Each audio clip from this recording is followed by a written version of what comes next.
In a world filled with sharks, bears, and killer bees, one man is brave enough to stay indoors to bring you the latest in gaming, movie, and pop culture news. That man is Tom Awesome, and this is the Outside is Overrated podcast. Hello and welcome to Outside is Overrated, a podcast about gaming and nerd pop culture. Thank you so much for joining us today. I'm your host, Tom Sidlacek, and tonight we are going to discuss video game movies from the 2000s. We watched Resident Evil, Tomb Raider, House of the Dead, Doom, and Max Payne, and we're going to roll these films into our annual rankings for video game movies. Joining me for the discussion today are the Hobby Box, Joe Burns. Heyo. And Dr. 90s Cinema, Casey Aline. Hey, what's going on, everybody? Welcome to the show, guys. Casey, you have been on the main show since the Firefly episode. What have you been doing besides loving every moment of your Souls-like journey in Lies of P? Oh, I don't know, repeatedly punching myself in the nuts, which is what it feels like when I play Souls-like games. And like we've talked about your big, strong hands before. Like, that must really be uncomfortable.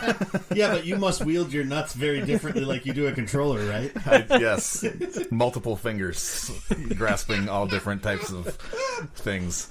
No, it hasn't been all like super exciting, just all the same old usual stuff, which is working and doing a lot of sports things with my children. So, but yeah, other than that, just dad playing life. games and watching movies. And You shot a deer with a bow and arrow for the first time in your life at the age of like 47 or however the frick old you are. I did, yeah. So it's kind of funny. Like, I bought a bow for my oldest son for Christmas last year. He's been in archery since 7th grade, actually, maybe even before that. But anyway, so I bought him the bow. How does he do archery without a bow? Or was this an upgraded bow? Oh, no, this is, yeah. So, like, for school, they have specific bows that they have to use. So this was a different bow. They still use it. It's a compound bow for school, but it's not one that you could use for hunting. Like, the poundage is not enough, and you can't put a sight on it. You actually can't use releases, that sort of thing. So it's very specific what you have to use, and this was a bow designed specifically for hunting. So I bought it for him, and it turns out much like you bought like the Xbox for him too, right? Exactly.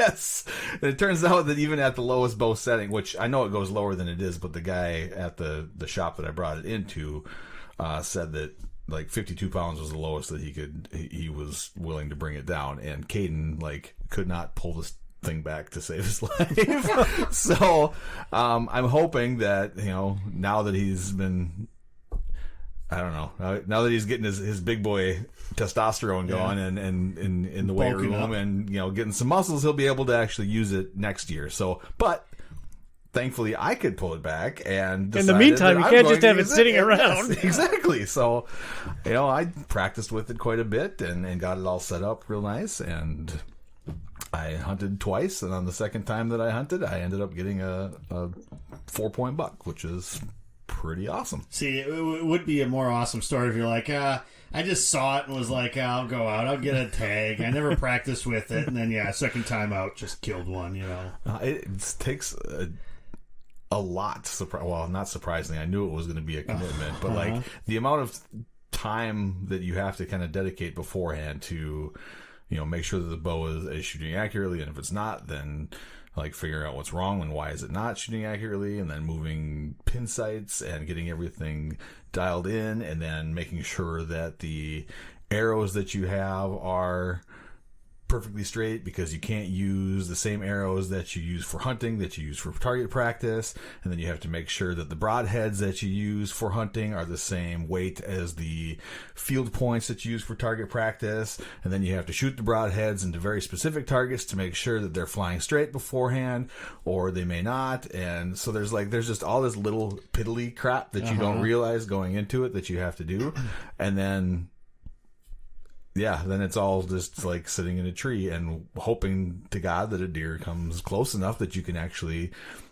shoot at it with all the time and effort that you put into making sure that you can put yourself in that situation to begin with. So, Tom, are you glad that you took all of that middle workout and just went with a gun and sat in a tree hoping a deer walked by?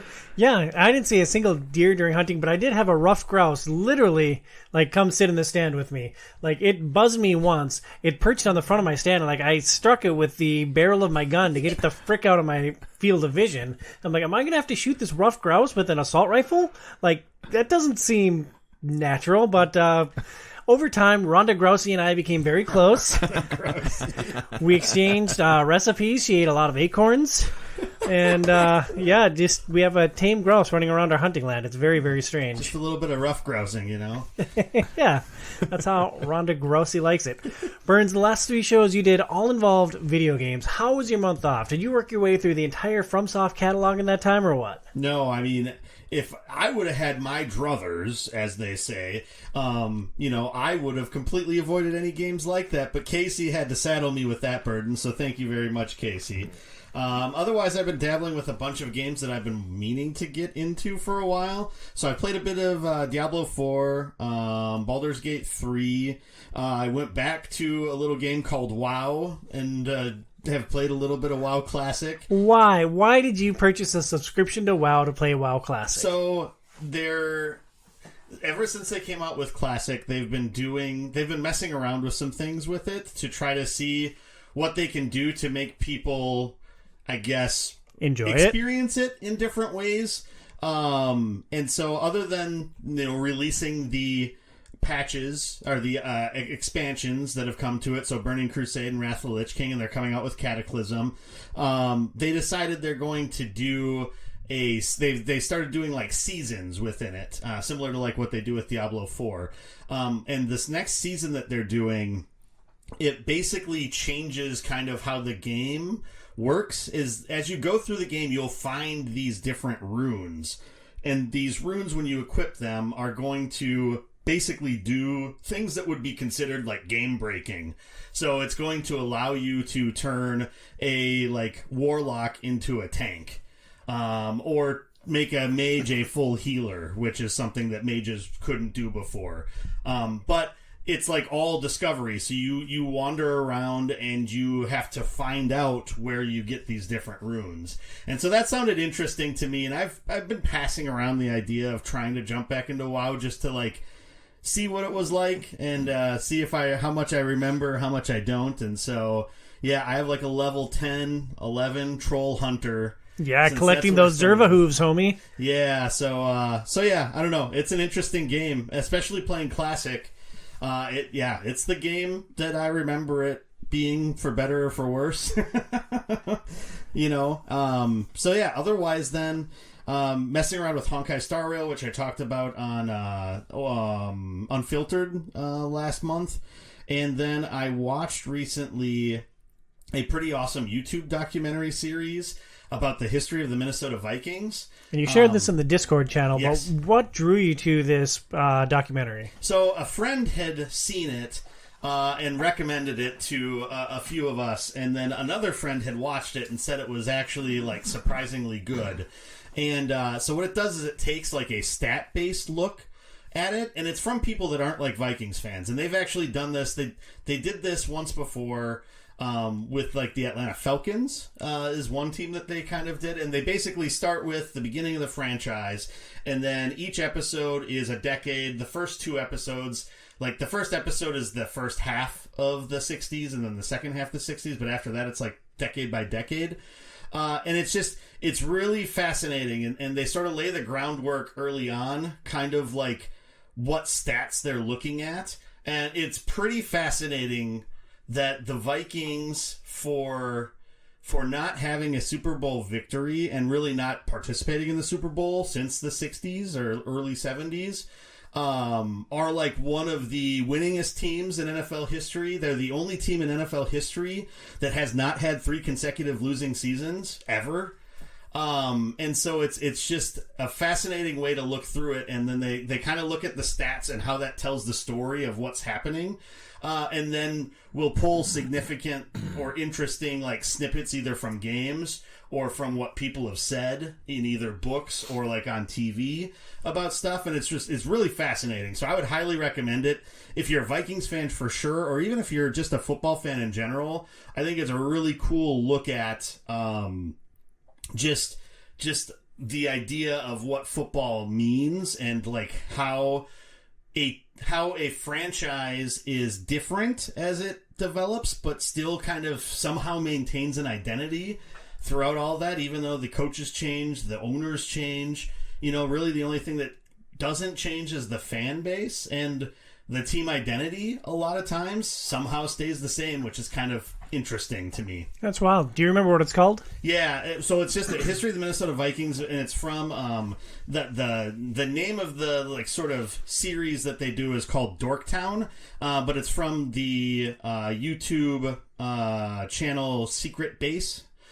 Basically, it's a bunch of SB Nation guys that have kind of are focused a little bit more on stats, and they do a lot of stat breakdowns, and so they have a lot of things on like NBA stuff and so it's and some baseball things, and there's a few things that they've honed in on to make these little bit longer multi-episode series out of, and so yeah, I'd highly recommend it to anybody. Yeah, sounds interesting. As our fans can tell, both Casey and Joey love the Souls games and everything in their ilk. We've just had a ball breaking down Lies of P in our Game Pass Forever segment. Check it out on your OIO podcast feed. Before we jump into the main show, we want to thank our sponsor, Premier Health. Check out their website at premierhealthmn.com. That's premierhealthmn.com. You can also follow us all on social. Email the show at overratedpod@gmail.com. Follow Burns at HobbyBoxBurns on X and twitch.tv/HobbyBoxBurns. Don't forget to get those free Prime subs turned on. Follow Casey at Dr_Casey on X, and follow me at TomSidLogicOIO. You can also follow the show at Facebook.com/OutsideIsOverrated. If you enjoy this content, please support the show at Patreon.com/OIO. Your support goes towards media, equipment, and other expenses. For your support, you get to vote on the Game Pass games we play, and you get an invitation to our annual summer Patreon bash. Please sign up at Patreon.com/OIO. Contributions start at just $2. $2 whole? That's a steal. It's a bargain at 52 times the price. So just put that credit card in and don't think about it. Back to video game movies. This has become an annual show for us. We've done 80s video games movies, 90s video game movies, and now in the 2000s, we had to be a little bit more selective. There's something like 20 video game movies that released just in this decade. Our previous two shows covered, I think, 12 movies. 14? I can't remember, and it's too much work to go back to the last page. I think there's either 12 or 14 video game movies released in the 2 decades prior. Now in the 2000s, we curated a list of 5 movies. We each chose one that we kind of championed, and then we took 2 that were very iconic that spawned sequels that we thought we should talk about as a starting point. And that's where our discussion starts with Tomb Raider from 2001. It's 9 is the ones that we've covered, and I think we did watch like all of the video game or video game related movies. There's a couple maybe like The Wizard in the 80s is kind of a video game movie too that we haven't covered. So there's a couple that we could maybe jump back to that are adjacent, but that is most of them. But then 2000s, there's so many. Yeah, we're never going back. Never going back to the 2000s, or never going back to pre-2000s. We'll see what our appetite for 2000s video game movies is in Tom Awesome's top 5. But we start with Tomb Raider, released in 2001, written by Sarah B. Cooper, who has 20 writing credits. This was one of 2 movies that Sarah did. It was this and Milton's Secret. What is a secret? Don't know. I missed that smash success. I thought it was interesting, though. She's done a bunch of TV. She did 3 episodes of Star Trek Next Gen, 2 episodes of The X-Files, and 8 episodes of Chicago Hope, Casey's favorite show. Co-writers were Mike Werb with 15 writing credits, mostly TV. He did Face Off and the screenplay for The Mask. Okay. And Michael Colleary with 10 writing credits, including Face Off. It was directed by Simon West. And this is something that I think is going to be interesting in this show specifically. Most of the video game movies that we've done previously was inexperienced directors, either doing their first film or one of very few movies that they did. Simon West doesn't exactly buck that trend. This was his third film. He started with music videos, including Rick Astley's Never Gonna Give You Up. Too perfect. Nice. It is too perfect. And the iconic commercial Budweiser, Frogs and Trucks, which I believe was the Bud. Wise. I mean, I didn't go to YouTube to actually verify, but... It sounds like it. Yeah, it sounds right enough. His first two films were Con Air and The General's Daughter in 97 and 99. Like, Con Air was a big movie. I don't remember if it was good or critically acclaimed. It's a classic, yeah. I've never seen it. Surprise. I don't think I've seen... I think I've seen it. I don't remember a lot of it. But yeah. You'll be shocked. I've seen it like probably 4, 5, 6 That sounds times, about right. Like that. Have you seen that more than Face Off? Face Off, I think I've only seen twice. Okay. Face Off was awesome. Because Face Off was always on HBO, so I've seen that one like dozens of times. And it was awesome. Yeah, Well, yeah. I want to take his face. Face Off. Director Simon West now has 26 directing credits, highlighted by Expendables 2, which was a pretty big name, big budget film with a big cast. The film stars Angelina Jolie as Laura Croft. Only 62 acting credits? Like, that has to be a typo. John Voight as Lord Richard Croft. He has 99 acting credits, led by Varsity Blues. Was he really? I mean, he's like barely in the movie. He's the coach. He's the most important figure in that movie. But he's like he's only in Memories. I just think Varsity he's- Blues is evidently his most famous movie that he's like known for. Yeah, Like, yeah. come on, there's got to be other stuff You know, that. his car made famous in Seinfeld, right? Yeah, John Voight's car.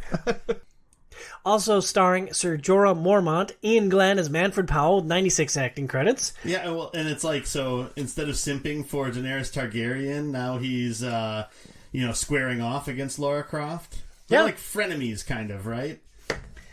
Sort of. It's a pretty soft front in that. I guess.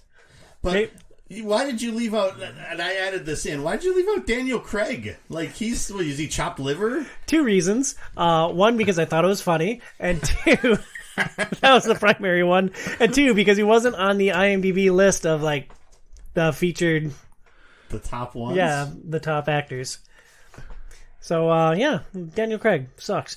Laura Croft... how dare you? Tom just doesn't know film. How dare you? This is just that just puts it over the top. That Tom knows nothing what he's talking about when it comes to films. Like, Daniel Craig is the reason that I know nothing about films. Daniel Craig, he was Bond. Okay, You said he sucks. That's a terrible take. yeah. Well, you both made note about him, so I wanted to fire a shot to get us all fired up to start this conversation. In Tomb Raider, Laura Croft is a wealthy adventurer with a knack for adventure. That was a really well-written opening line. The film finds Croft racing the Illuminati to find two halves of the ancient artifact, the Triangle of Light. You sure she wasn't adventuring against the Illuminati? Oh, yeah, she was adventuring the Illuminati to adventure their way to the ancient adventure artifact, the Adventure Triangle of Adventuring Light. That was really good. Thank you. That's the one thing I don't stumble over. It's crazy. Let's do something really ridiculous and just say the same word over and over and over again. Just wait till we get to the boob section of the show. This film has a Metacritic rating of 33. Just for context, as a frame of reference, Mortal Kombat, which we talked about last year in the show, which was an absolute disaster of a film, was a 44 on Metacritic. No, Mortal Kombat Annihilation was an absolute disaster. That was an abomination. Mortal Kombat wasn't that bad. It's pretty bad. It has its charm. I would say, and this will either be confirmed or disproven by our ranking segment at the end, but I would say that it was worse than all 5 of the films that we watched for this episode. Oh, no, sir. Oh, no, sir. We're going to this is going to be a long one. Buckle up, folks. All right. With that Metacritic rating of 33, there were 4 positive reviews, 14 mixed, and 13 negative reviews. I just pulled a couple of Metacritic comments from each one of these films. The Boston Globe said, as cumbersome as most films in this subgenre, Angelina Jolie makes it watchable. LA Weekly, ultimately, Jolie's efforts to establish a character are dashed against the film's increasingly inane dialogue. Rolling Stone said, slick dick director Simon West of Con Air and The General's Daughter Infamy continues to show no flair at all for blending action and character. Jolie and Laura deserve better. So did we. What do you think, Burns? Did she deserve better? No. Don't call him the best color guy in the industry for nothing. Well, Bernsey, what was your history with Tomb Raider, both this film, the 2001 film, and the video game franchise? Yeah, I played the game on PC back when it came out. I believe I had the first 2 of them. I liked them quite a bit. I don't think I ever finished any of them, but then again, when I was a kid, I didn't finish most games. And those games are probably freaking hard. Like, a lot of the games from our childhood were just hard. They're not too bad. I mean, there's a lot of puzzles, and so that's part of it, trying to figure out the puzzles.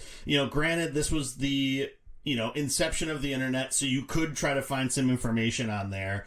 This was also the first time I downloaded a mod for a game.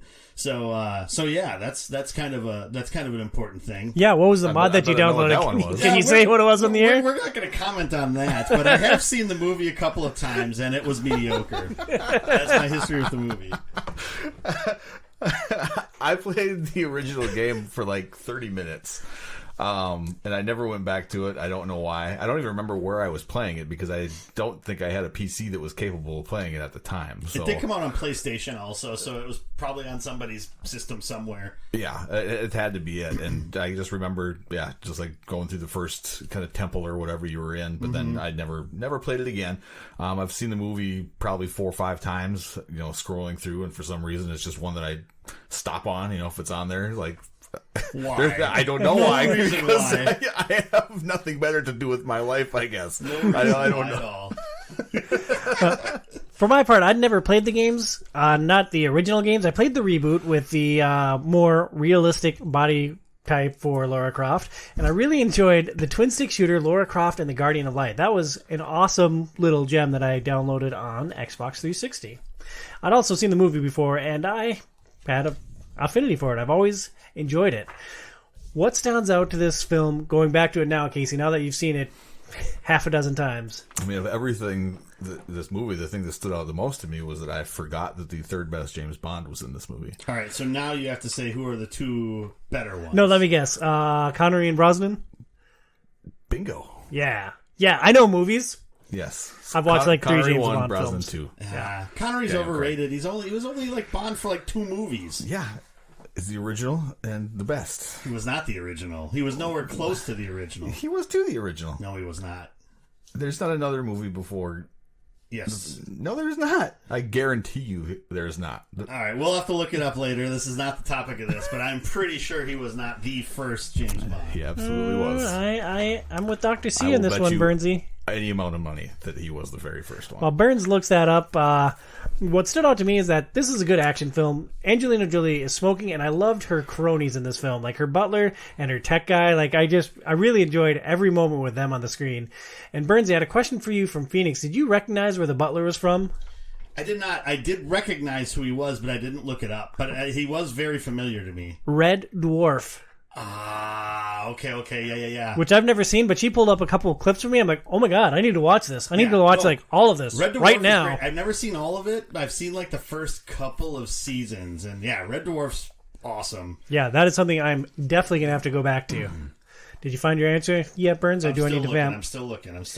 All right. Well, Burns hates Angelina Jolie. That's his key takeaway. Casey. Well, okay. I mean, I can expound on that. I am an outlier on her, I think. I love her. I think she's a phenomenal actress. So go ahead. Yeah. Okay. Let's parse this out. Okay. Let's take the beauty and the actual actress part. Yeah, she's not a great actress. Phenomenal. Like the dude at the Rolling Stone, after saying that the director was slick dick. Yeah, she didn't deserve better. Like, I don't think she could act herself out of a paper bag. So, I don't know about that. And she's pretty baller in Mr. and Mrs. Smith. Salt. Mr. and Mrs. Smith is carried by like the. No, other I think people Wanted in that was what movie. I was thinking of. That's the one with McAvoy, right? Yeah. Yeah, that's a good film. I have not seen Wanted. I've seen movie. scenes from it. I guess curving bullets is a little bit outside of my comfort zone for. It is a good film. Well, we made Casey watch all of Firefly. I'm watching Blade Runner next year, so 2025. You better look forward to that Angelina Jolie show, dude. The Wanted episode of Outside is Overrated. But I will say, and also I feel like, from like a beauty standpoint, of course she's hot. Yes, I will give you that. But she just every aspect of her just seems like fake to me. there's a couple of times in this movie where she's like standing there and it's like all you can see are her lips. And it's just like I did ask Phoenix why your lips were so big. Yeah, and it's just like we have a big TV. Like it was almost like a scene from a nightmare. Yeah, and it's like when she's in the shower and it's just like she turns sideways and it's like you just see lips. It's like all lips. So yeah, I just don't get it, and I don't think she doesn't make a good Lara Croft at all. Like, I mean, she was built like the original computer model of Lara Croft. Yeah. Give me a second. I'm looking it up. Casey pulled it up and he set his phone in front of you. I know, but I'm looking it up. Take that, Casey. Well, Casey, what are the strengths of Tomb Raider in 2023? I mean, I think the special effects are pretty well done for a 20-year-old movie. Like, you couldn't tell that it was a crappy old movie, right? Like, no. And it's interesting because the effects, I think, in this movie were probably some of the best out of all the movies that we're going to discuss here. So it's interesting. We're doing these in chronological order. I didn't spell that out, but Tomb Raider was 2001. This was just a couple of years after Wing Commander, which you famously said on the air. I thought it was all right, and then I realized this was the same year that The Matrix came out. I'm like, oh yeah, this movie sucks. Yeah. When you think about it like that, like the just the crazy amount of computer, I don't know, technology or whatever that got developed in this short amount of time is pretty amazing. And Tomb Raider, they did a great job with some of the different visual effects and things that you know as green screen and like all this other stuff. But they did a really great job. Like you can't tell that it's chintzy at all. Like it's really, really, really good for a 2001 movie, I thought. I thought that Jolie and Lara Croft were a very strong female lead, and I really, really enjoyed her portrayal. I thought the overall cast was really strong. I mentioned my affinity for the cronies. Burns, what did you like about the supporting cast? I think they were all very specific types, right? So you have like the butler is kind of like Q in some sense, like where he just walks up and will hand her a gun or whatever, and then when the her house Croft Manor is getting like raided, he turns over, gets a gun and all that stuff, and then the other guy reminded me a lot of like a little bit of Boris from not Goldfinger, GoldenEye, a little bit. But and I recognized him from some British things too that I've seen. So there is that. But they're just all really enjoyable. Both Daniel Craig and Ser Jorah were really good as like the antagonists. And even like the recurring bad guys that don't really say much were interesting in the things that they did. And like the Ser Jorah's lackey too. I don't know. I just think that overall the supporting cast was pretty great. So what was it that rubbed you the wrong way about Croft and Jolie? Is it just a distaste for Angelina Jolie? So she just feels like the horny teenager's personification of what Lara Croft is. Super busty, super hot chick. And that was what was focused on throughout the entirety of the movie, whereas the games themselves are all about like puzzle solving and actual like adventuring through a tomb in an environment to try to find things and solve the riddle to get to what you're getting at, and that all just takes a back seat to just, all right, let's see her in this crop top, and... It's funny that you bring that up because one of the Metacritic review snippets that I thought about including mentioned that Angelina Jolie's bust and butt and thighs got so much screen time they should have their own credits. I can see that. Yeah, not entirely untrue. And I will take umbrage with what you said too. I think that CG kind of looked like it looked like it was from a Doctor Who episode. Okay, there's a wide gamut there. Like, Eccleston Doctor Who had pretty crappy old special effects. New Doctor Who special effects are, like, baller, dude. I'm referring to old Doctor Who, weird, wonky, really goofy CGI. And I feel like a lot of the CGI... And granted, we're talking about... This was, like, it came out in 2001, so... But, like, around that same time, The Matrix came out, and the CG in that is pretty phenomenal. Yeah. And compared to this... up to today's and compared to this, it just doesn't really hold a candle very much. And I think a lot of the other movies, as we get moving down further through the list of these in time, do a much better job. But then again, I guess a lot of things are advancing at that point. And Burns, we're at odds on something here. You thought this movie was boring, to put words in your mouth that you wrote onto the page. Yes. You thought it was boring. I thought it was a great action film and enjoyed the ride. Casey, what end of the spectrum did you come in on in the overall flow of this movie? Yeah, I think it's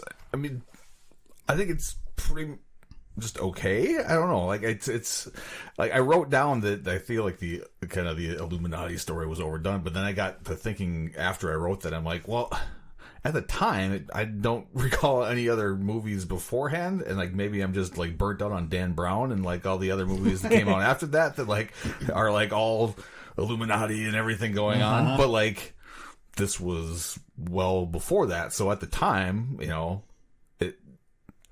it's hard to put myself 20 years ago, like first watching it and thinking like, okay, if I first saw this 20 years ago, what would I think? And I think if that was the case, I actually think it was pretty good. But now today, I'm like, oh, this has been done 100 times, which it has since then, but this is kind of like a groundbreaker as far as like... Sounds like you're on Team the Tom. Illuminati, like taking, going after this artifact and like trying to unlock some secret power, like it's, so I don't know. Like I said, I wrote it was okay, but I think it was actually pretty good. Yeah. Bernsey, is this a film that you enjoy in 2023? Yeah, I mean, it was mediocre. I would not watch it again anytime soon.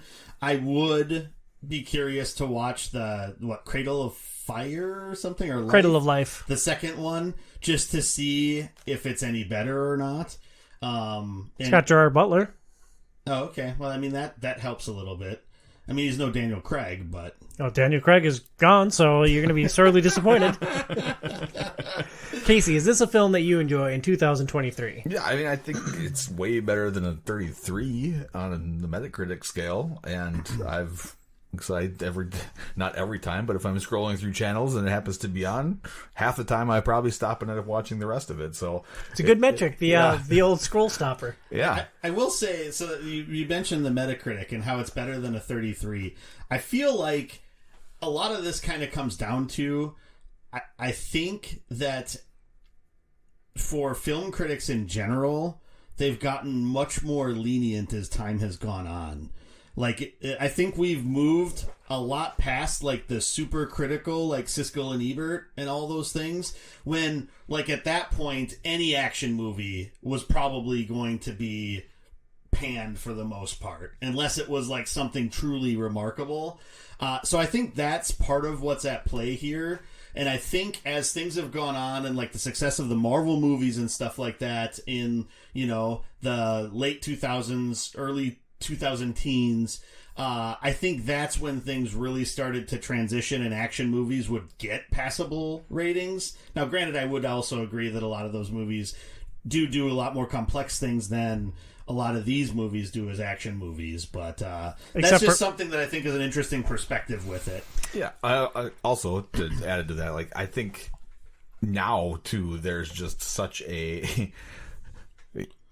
Twitter and everything. Like there's so many more critics. I mean, you said you went on this and like there were 20 some reviews, right? Like there's no way a blockbuster movie is only having 20 reviews. Yeah, it's like at today's age. Yeah, right. Now there's like 90 is probably on a low end. There's so the the amount of reviews that are out there is way more. So the scale is probably a lot better than it was back then, when you have, and it's cool to like rip on a movie, right? Like it's cool to rip on stuff. Oh, this is pre-review bombing, dude. Yeah, that is true. I don't know. I think back then it was still like, I mean, it's pre-review bombing, yes, but it's still like, as a critic, you're like, critics would look down at movies like this that are supposed to be popular, just like popcorn action flicks that you're not supposed to think. You're just supposed to shut your brain off and try to enjoy.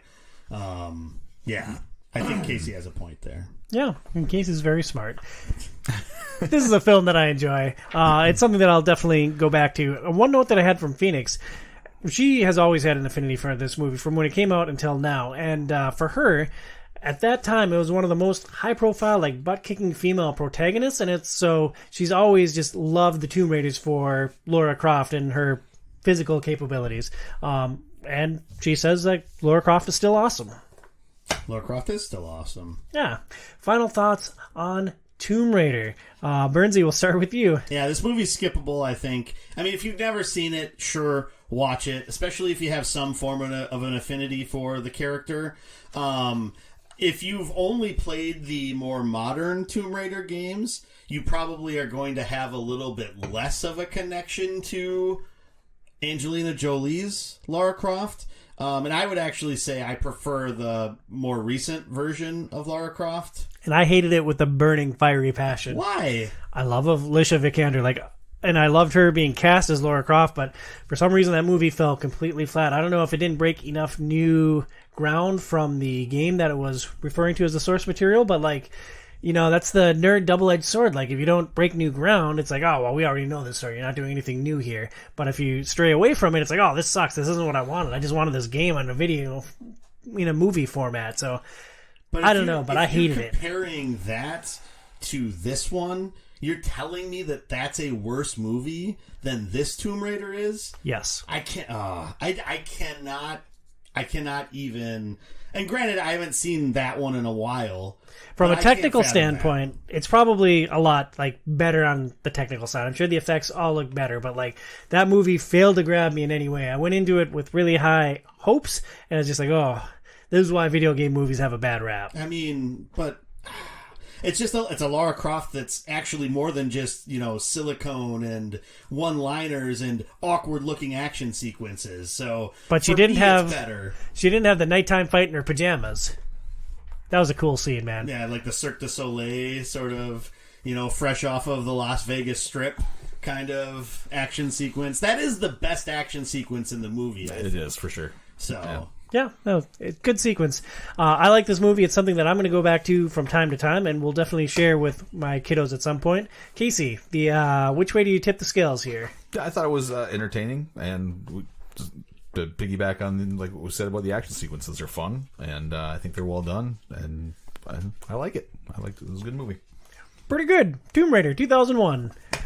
Next up, we are going to break an annual tradition where I start writing the notes for the January show and say, oh crap, I didn't say thank you to anyone as I closed out the year of Outside is Overrated. So I'm going to take just a brief moment to say some thank yous. You may not realize it, but even a silly little podcast like Outside is Overrated takes a lot of work. I couldn't do it without my friends, family, and our generous supporters on Patreon. As we close out the year, I'd like to recognize some of the contributions that make the show possible. First, there's our corporate sponsor, Doctors Brian and Kelsey Camille at Premier Health. Without their support, OIO would literally come out whenever I feel like it, which would probably be every 6 months.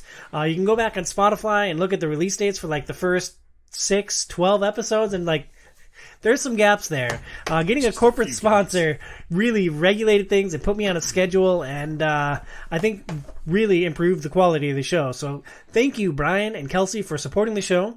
And to all of our listeners, please check out their website at premierhealthmn.com. That's premierhealthmn, as in Minnesota.com.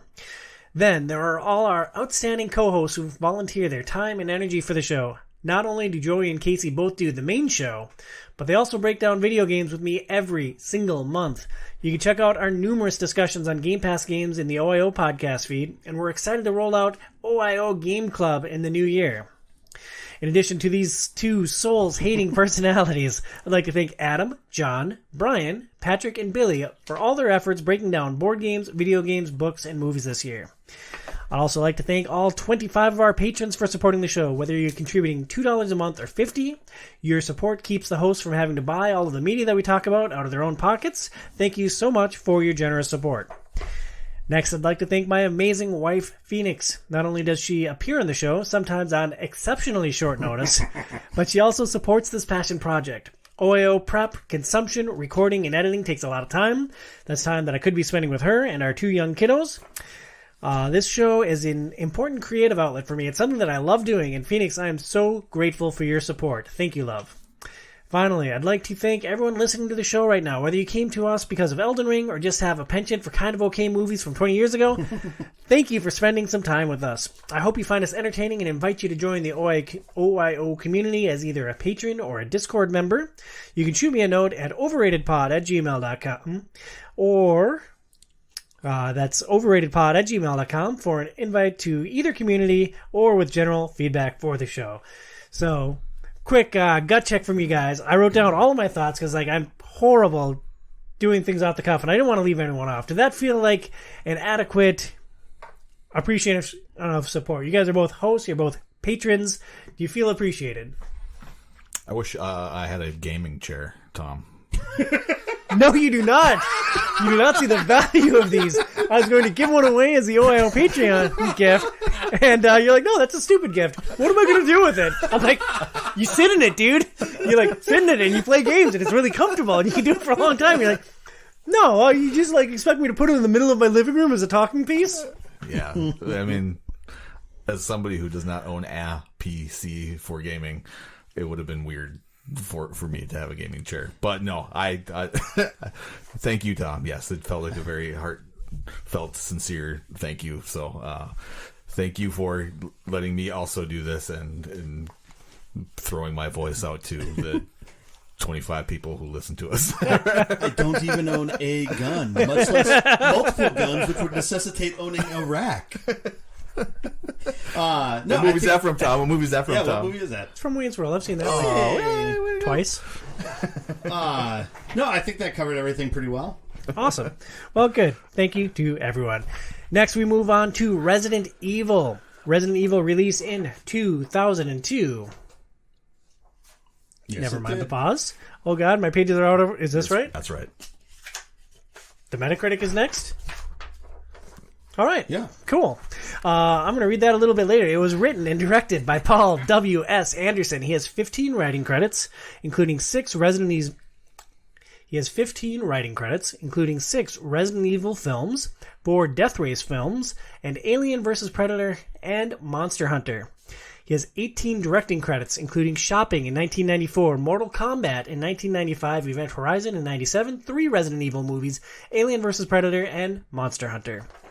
This film stars Mila Jovovich as Alice with 57 acting credits from The Fifth Element in 97 to the Zoolander movies, 3 Musketeers, and, of course, Monster Hunter. Michelle Rodriguez as Rain. She has 54 acting credits. Resident Evil was her 4th credit. She's known for the Fast and the Furious films. Blood Rain. Can't wait to discuss that film in the top 5. Avatar. 8 Seasons of Lost, and D&D Honor Among Thieves. And Ryan McCluskey as Mr. Grey with 33 acting credits. Resident Evil was his first film. He's also known for Wimbledon in 2004 and Doctor Who Dreamland in 2009, which I've heard is just killer special effects, Burns. I mean, that one might. It's more recent, but I don't know. I'm not a Whovian, and it wasn't meant to denigrate Doctor Who. This is It was meant TV to denigrate series. me specifically? No, it was meant to denigrate Tomb Raider. Oh, okay. It's a series that you're obviously a TV series. Isn't going to be able to have, breaking edge, or cutting edge. That's the word I was looking for. CG. So, Yeah. I mean, it's pretty baller now. could be. Yeah. He's also done 6 video game voice acting credits. He has Killzone 2, Dead Space Extraction, Enslaved, Odyssey to the West, and I didn't write down the other ones. Yeah, it's fine. After a lab Oh my goodness. Bam bam boom. It's like being unemployed has ruined my brain. After a lab accident, the Umbrella Corporation murders all its employees in an underground lab. Spoiler. Spoiler for the first 30 seconds of the movie. Well, like a couple minutes, but yeah. A special team is sent in to reset the AI that runs the lab. They cut the power, opening all the doors and unleashing a zombie horde. Then they have to race back across the facility before being sealed in for all time. Spoilers. Yep, super spoilers. This film has a Metacritic of 33. It's got 2 positive, 2 mixed, and 2 negative. Oh my goodness. I don't know how you included some of them twice, and the first one's different on each one. Yeah. But that's right. Yeah, I mean, nobody else is going to see the show notes, so everyone's just going to assume that I... helping to explain the confusion that you've had with it. Yeah, and all the ruffling pages. Yeah. It was actually a last-minute format change to put the Metacritic things in right above the movie. Like, I was just going to list the Metacritic, and I'm like, well, some of these comments that they have are pretty interesting and funny, so I'm going to start putting those in. And some are at the top and some are at the bottom, and apparently I didn't get it all smoothed out. I thought I'd missed RE, and nope, turns out it was just up top. We're almost there now. Here's what some of the critics said about the Resident Evil film. Chicago Tribune. One of the few video game movies to truly recreate the gaming experience. from the three-dimensional maps to the structure of encountering increasingly grisly and dangerous foes at higher levels of play. Variety. Despite a promising setup, Pick never really goes anywhere, instead immersing viewers in a kinetic onslaught of flesh, namely that of Mila Jovovich, and flesh eaters, most of the rest of the cast. LA Weekly, and this is my favorite out of all the Metacritic ones, LA Weekly.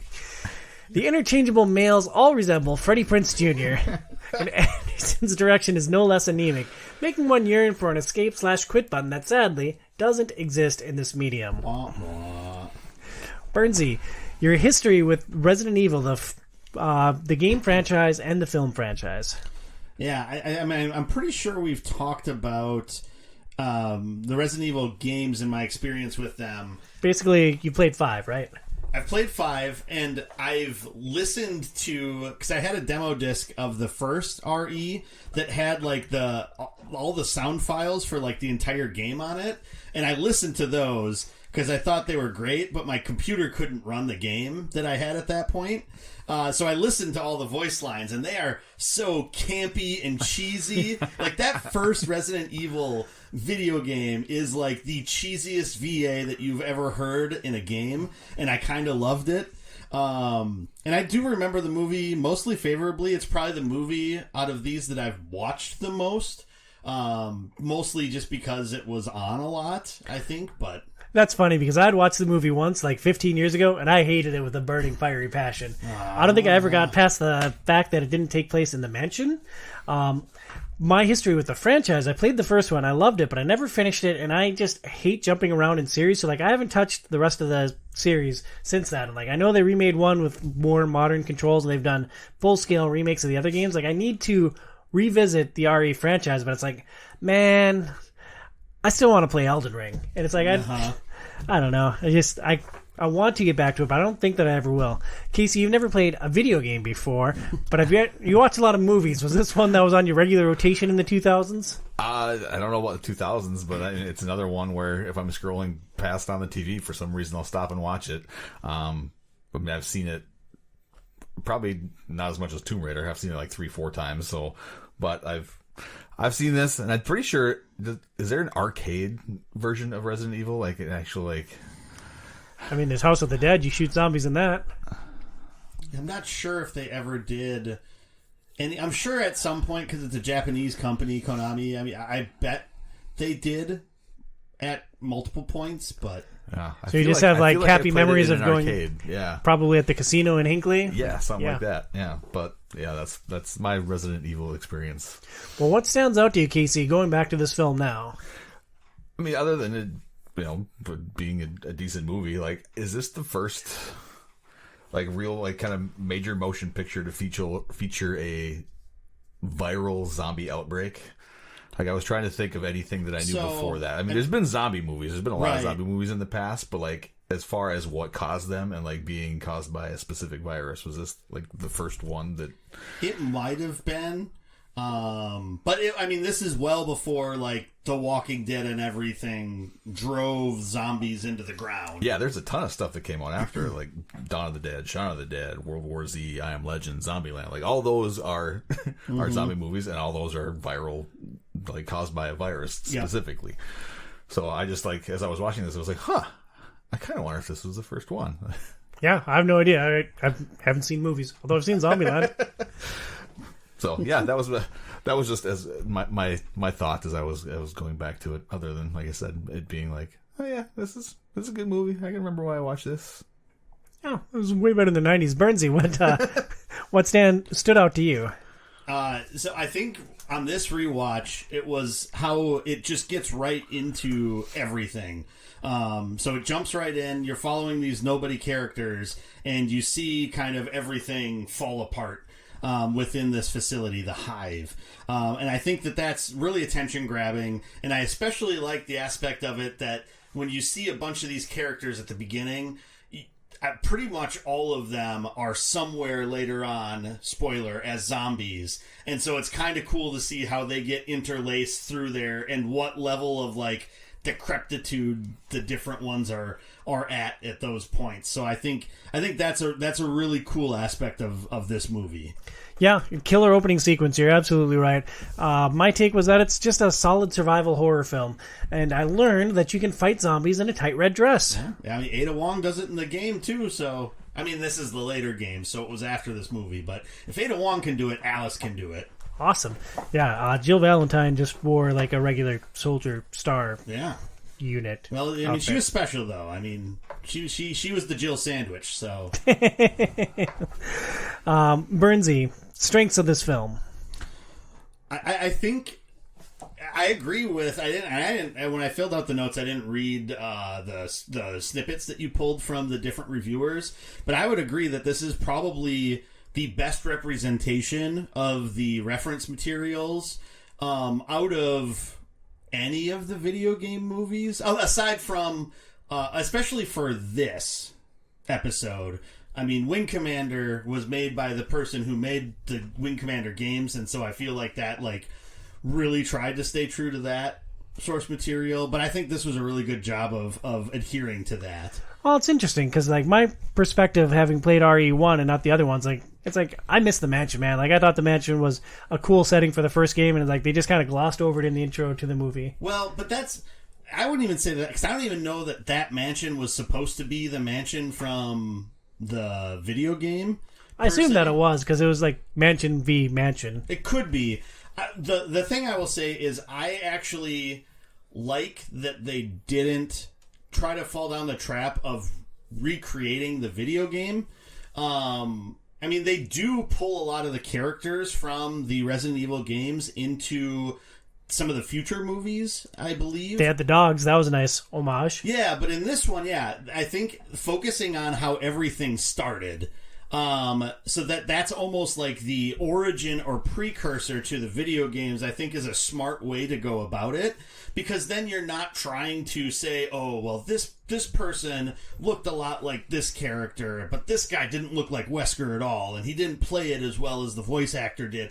And because you just get into all those comparisons, which I think is where then it starts to split up your fan base a little bit. So you're saying that Nerd Rage is dumb and nerds should just suck it up and roll with. I mean, go back to our Cowboy Bebop episode. It's been something that's popped up a lot of times. I feel like people just wanting to ruthlessly adhere to the source material until he gets it in the Tomb Raider rebooted movie, and then it's this movie sucks. I just hated it. That's the character. You don't get that the main character of the entire franchise right. That's different. And I was pointing at you more so for the shirt you're wearing. Oh yeah. I'm wearing a. My shirt says "Book Faramir would never," because The Two Towers is a trash movie. Because it screws up my favorite character in the entire written work. So, suck on that, Peter Jackson. Did you buy that shirt, or did you actually find that in the store, or did you make that specifically for me? Phoenix found it in the store for me. That's insane. Yeah. Book Faramir would never actually Casey. Share the same. I'm not the only one. I'm not the only one. Just the loudest one. The only one on the Outside is Overrated podcast. Casey, the biggest strength of this film for you? Mila Jovovich is Alice. What stood out? Is it just the red dress? She's not wearing any clothes. No, she's just I don't know. I just think she did a really, really fantastic job with everything in this movie. And I think what are you doing with your hand right now? By the way, you're rubbing your eye. And I don't know. Okay. I don't know what to do with my hands. I don't. Mila Jovovich is really good, and yeah, the car was fast today, and I don't know what to do with my hands right now. But no, I just think she was really good, and most people who aren't familiar with the Resident Evil franchise, I think if you mention Resident Evil to them, the first thing they're going to think of is Mila Jovovich. That's just, and I think there's a reason she's been cast over and over and over again in all these movies, is because she does a really good job with the material. Agreed. Bernsey, what did you think of how the plot played out? Because Mila Jovovich wakes up, she's basically amnesiac. She's in the shower, she doesn't know what's going on, and so we're on this journey with her as things start coming together for her. How do you think they handled that element of the world building? Yeah, I mean, the whole amnesiac and then regaining memory at pivotal points is kind of a trope in movies, but I actually really like how that like got interspersed into there, and then how, and I don't know if it was either that like their memories kind of got jogged, her and I don't even know the other guy's name that was Freddie Prinze Jr. 3. He actually doesn't look like Freddie Prinze Jr. as much. The other, her husband, fake husband, Spence. There you go. That's his name. I like how she kind of remembered sort of his role in everything, and then he did it. Either he did it at the same time, or he realized she was finally remembering, like, you know, kind of his whole role in how everything happened. I don't know. I thought that was interesting, and how that just sort of helped to continue to forward the plot by revealing that information at the same time. I thought was interesting. And the balance between horror and action. Did this film have a good pace to it? Was that a strength? Or I saw in a lot of the reviews that they thought it was, excuse me, too frenetic. Yeah, I mean, I guess it's interesting because those are kind of time capsules, right? I think a lot of other zombie movies especially have followed that kind of pacing strategy. You have, you know, less of the action in the first half of the movie, but then once all the proverbial bleep hits the fan, it is like, you know, it just spirals downhill. And that's kind of what happened in this movie. Is it's like, okay, the horde is after you. People are going to start dropping like flies, and at first, they don't know how to kill them, so they just keep shooting them in the chest, and then finally, the AI thankfully tells them how to do it, and they couldn't think, well, I'm going to shoot this guy in the head before that, but otherwise, I do think that it really, I think it does a pretty good job of balancing the action and the horror and sort of, laying the groundwork before that so that it was more impactful as you went on and on. It's got good tension. Yeah. The one thing that always is kind of rubbed me a little bit wrong about this movie was just like how much they just love Rain, when it's like, she's just kind of like this cold bee to you the entire movie, and then all of a sudden she's like your favorite person in the world, Alice. Like, I don't know. That just like it happens like kind of on like the flip of a switch, which is just like, do you really like Rain, or is it just that she's the most capable person that's still here,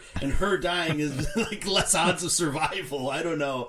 That was just like the one thing that always seemed weird to me about this movie. But yeah, and she's in future movies, so I'm interested to see how that's gonna work out. Michelle Rodriguez? Mm-hmm. The future Resident Evil movies? Yeah, she's listed in them on IMDb, so I don't know if it's flashbacks or what, but okay. Yeah, I guess because she's dead as shit, right? Like I gotta stop swearing because I don't want to edit this that much. Yeah, I've only seen the second one and I don't remember much about it. And there's been 5 or 6 of them with Mila Jovovich in them, I think. Yeah, there's a healthy helping. Yeah, and they're all, so we watched, or I at least watched it on Tubi. Unfortunately for listeners, the end of the month they're going to be gone, so maybe they'll be on a different streaming service that's a little bit more recognizable by the time you hear this. But Tubi is great. I watched it on DVD from the library. Oh, yeah, Mr. Fancy Pants. Yeah, nothing more fancy than free stuff from the library. You mentioned the AI. One of the things that I thought was a weakness in this film was I would have just liked more from the AI. It's this creepy little girl, which is weird that this little girl has the strength to murder everyone in the facility, but all right. I wish there had been more with the AI. There's a couple of brief interactions and then it's gone forever. It's like, oh, it left me wanting more. You trying to tell me, Tom, that if one of your daughters ended up having all the power that AI had, that they wouldn't kill a bunch of fools too? I mean, it would be mass chaos. It wouldn't just be the Hive. It would be planet Earth that would need to be concerned. I'm pretty sure the AI just took the form of the girl, too, to stop them from killing it. Yeah. So it's not really a little girl, even though throughout the entire movie, there was a line. Still, yeah, it was the guy who created it, made it in the likeness of his daughter. Right. His dead daughter, I think, is what he said, yeah. Yeah. And now they're all dead, so yeah, we are all dead here. By Jake Rudquist. Other strengths and weaknesses before we move on. No, all right. Casey, is this a film that you enjoyed in 2022? 23? Yeah, it's decent. I mean, Or 2023? The story is good. I think the casting director did a fantastic job. And I'll probably watch it again at some point. Yeah, I thought it was fine. Like, I am going to watch the other movies to see where it goes from here, and that's not something that I would say from any other video game movie except for, ironically enough, Blood Rain. Burnsy, is this a film that you enjoyed in 2023? Yeah, it was super fun to watch, and I think the special and practical effects, because there are a lot of practical effects with the zombies and stuff like that too, I think were all looked really good. The only thing is the dogs. I always thought the dogs just looked weird. I didn't think they captured the whole. It just looked like they just dumped a bunch of goop on a dog, and it's like, oh, here we go. And for me, it looked exactly like the dogs I remember from RE1. It's like, oh my god, I remember when they burst in the windows in the mansion. Like, that's a defining moment of gaming for me. Yeah, and that's the thing with the different monsters when they were revealed and everything like that. I mean, they did some really good like callbacks to the general feeling of it.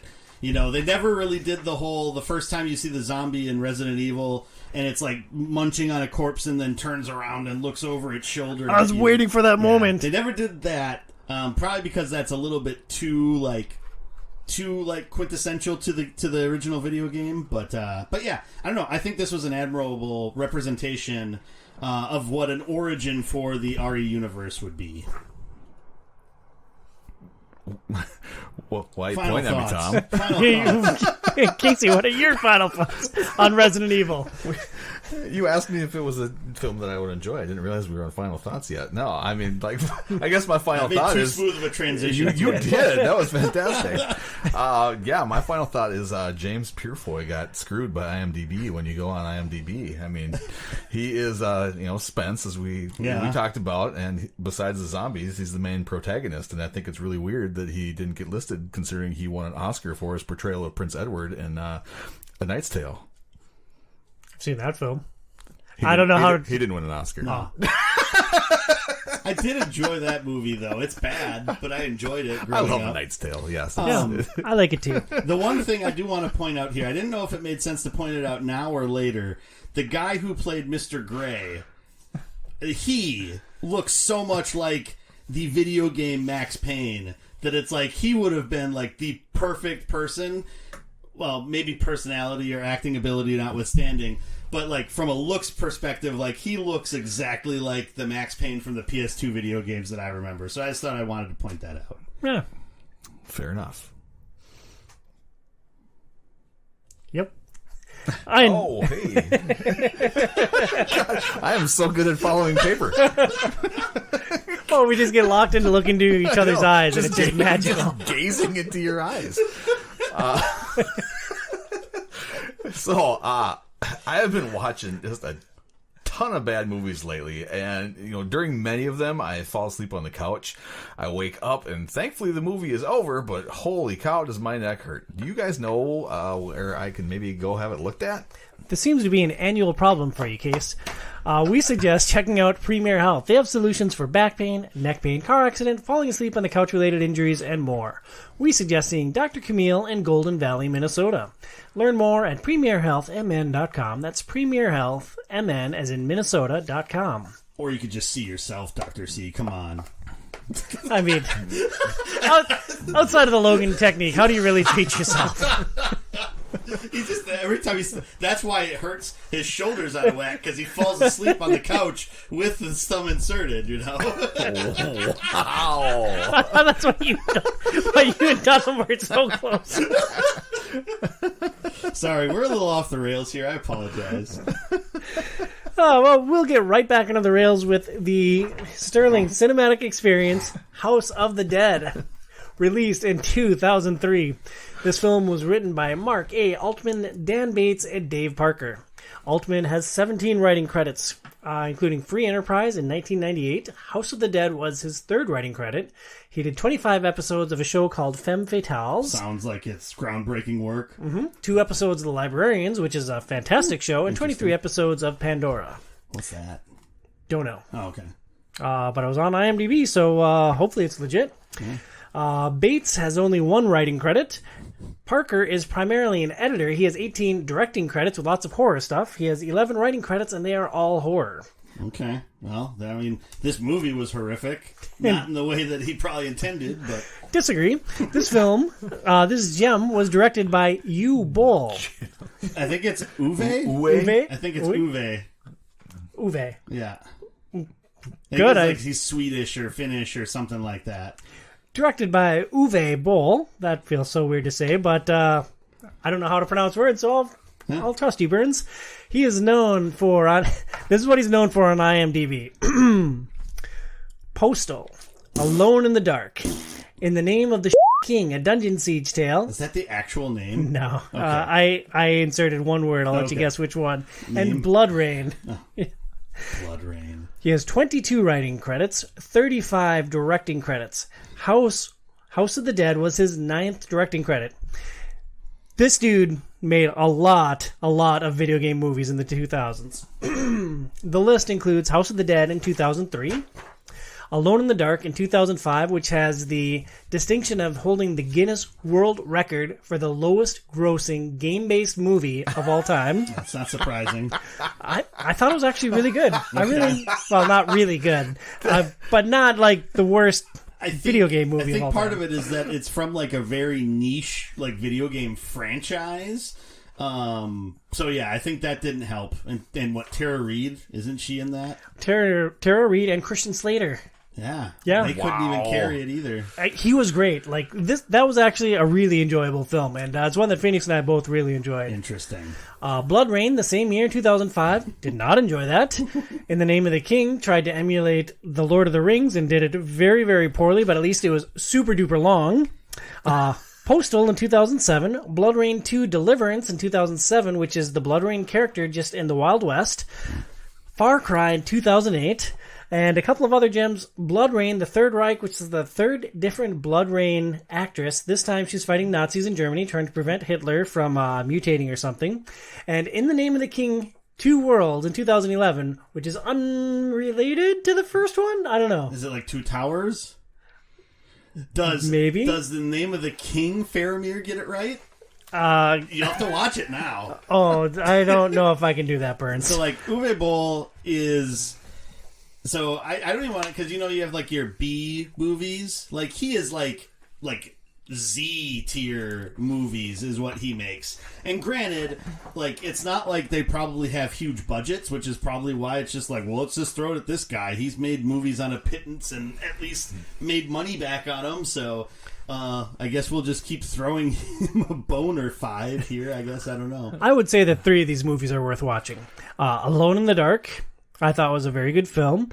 Far Cry was actually probably my favorite of all the video game movies that I've watched. Okay. It was surprisingly good, and it had one remarkably corny scene that we'll talk about in a little bit. And House of the Dead is just this weird, wonky thing that is just a fantastic ride. It stars Jonathan Cherry as Rudy. He has 39 acting credits, including Final Destination 2, Goon, and Goon, Last of the Enforcers. Tyrone Lizzo as Simon. He has 23 credits, including Blood Rain 2 and Far Cry. So he's basically in every Uwe Boll movie, maybe. Pretty much, yeah. And Clint Howard as Salish, who has 256 acting credits, including Tango and Cash, Austin Powers, and The Waterboy. And every what's his name? Ron Howard movie, basically, yep.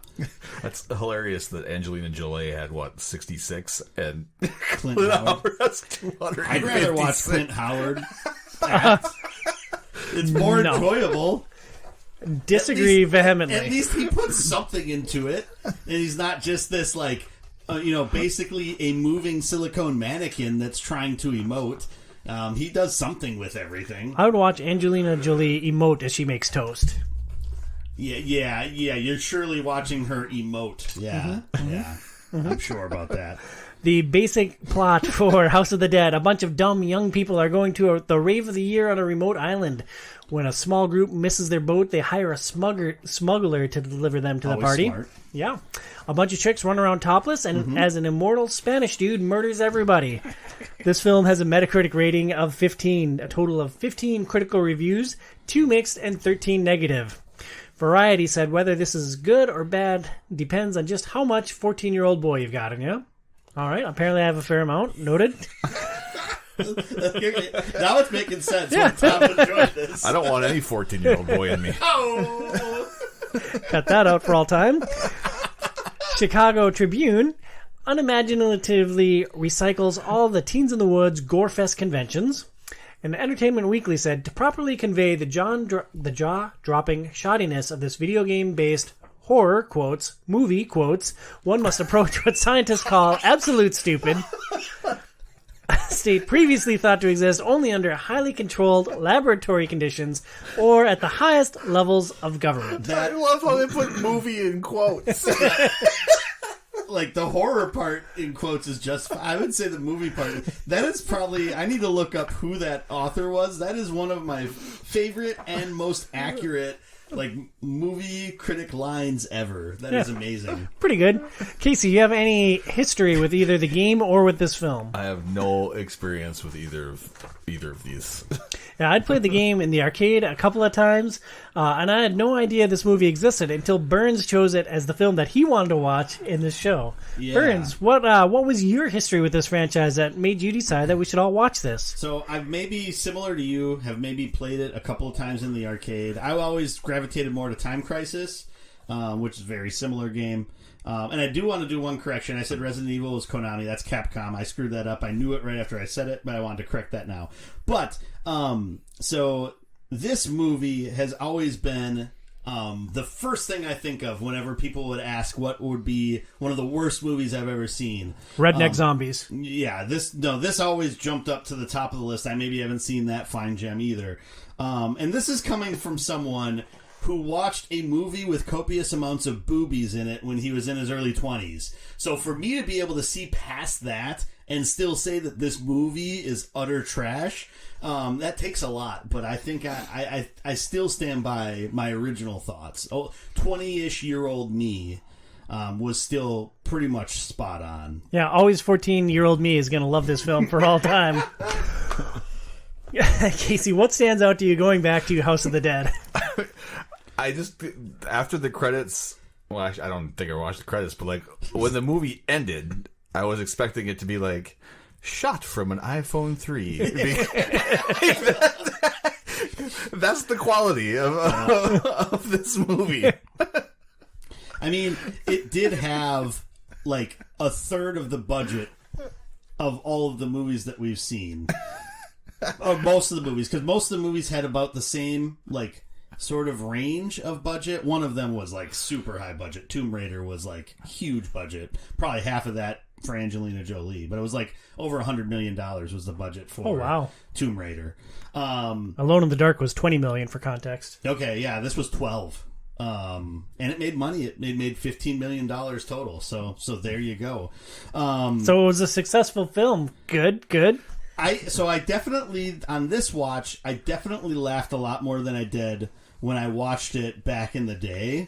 I kind of was able to get into that kind of, for me and a bunch of my friends from high school. The classic example of it was we wanted to go see Spider-Man 2, but it was like all sold out. So we ended up going to Jason X instead. And it was like the most fun we ever had in a movie theater because, you know, we weren't expecting to see it, and we were just along for the ride with how stupid it was and poorly acted it was, and just laughing throughout the entire thing. And I actually kind of got into that mode this time, so I can see liking it from that perspective, but some of just the shoddiness of a lot of it still rang true as I was watching it as well. Well, one thing that wasn't shoddy...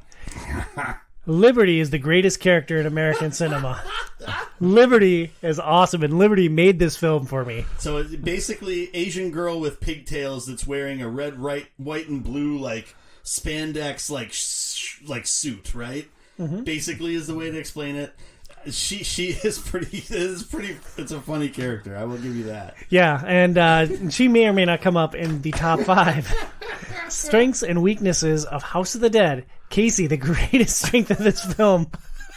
Like, it's the greatest strength of this film is quite possibly the worst movie that I've ever seen. That's the strength of this film. I will say, I will agree with you guys, where I did laugh at a few things, especially Liberty and the scene that you're going to be talking about later, Tom. Because, like, up until that point, she's kind of just one of these other dumb girls, and then it's like, she just... charges into action. The inner ninja that's inside of her comes out, and it's like, where in the world did that come from? Which shocks me not at all. Like, that would just happen randomly. A strength. This is a goofy zombie horror film on an island. Like, it's just a goofy thing, and like I love that. Burnsy, do you think this film took itself seriously? No. And so I think that is the only strength that I can really find, other than finding humor and watching how bad it is now. Well, what about, like, all those kids? Like, most of those kids deserve to die. Like, that's the strength of the film, right? A bunch of dumb rich kids, like, on an island for this massive rave. Like, if you, like, had a quota of needing to find strengths for this movie, yes, I will give you that you can add that to your list of strengths. Good. And Casey, what else have you got? Oh no, I was just gonna say, and this goes into my next point too. But like, I don't know if this film actually was trying to be goofy. I think it was they were trying to be serious with it, and it's so bad it ended up being goofy. It could be. I mean, that could be the case. Well, Burns, what did you think of the writing and the acting in House of the Dead? The writing was terrible. The acting was atrocious. I hated the super short, heavily pixelated like segments of the video game that they throw in for like 2 seconds. Those were all transitions. I love those. I thought it was like a dumbest thing ever. It was a weird homage to the source material. Like, there's no story in House of the Dead of the game, but like you see brief snapshots of the game interspersed beneath, and I'm like, oh, well, that ties it to what it's supposed to be. Yeah, but then what it is doesn't match any of that at all, so it just becomes even more jarring, I think, is what it is. I mean, there's also no characters in the game House of the Dead. Like, you're just looking at a screen and shooting zombies, so like, I appreciated having that tie to the source material. I guess, but what if they really wanted that to connect, they needed some of the either first person or like really over the shoulder third person, and have it set up like the shooting gallery like the actual video games would be a couple of times, and then I would say that it would maybe make sense. But they didn't even include anything like that to try to like really like pay homage to it with their actual the way they shot the film, which I think was definitely a weakness. I will also say the dollar store Matrix shot of like, you know, they pause the action and then will rotate around the character in that action scene, and they did it for each character at one point in the movie for like a 7-minute segment. Like, this is like the longest slow action scene I've ever seen in a movie. It was just way too cheesy and dumb. I disagree vehemently, Burns.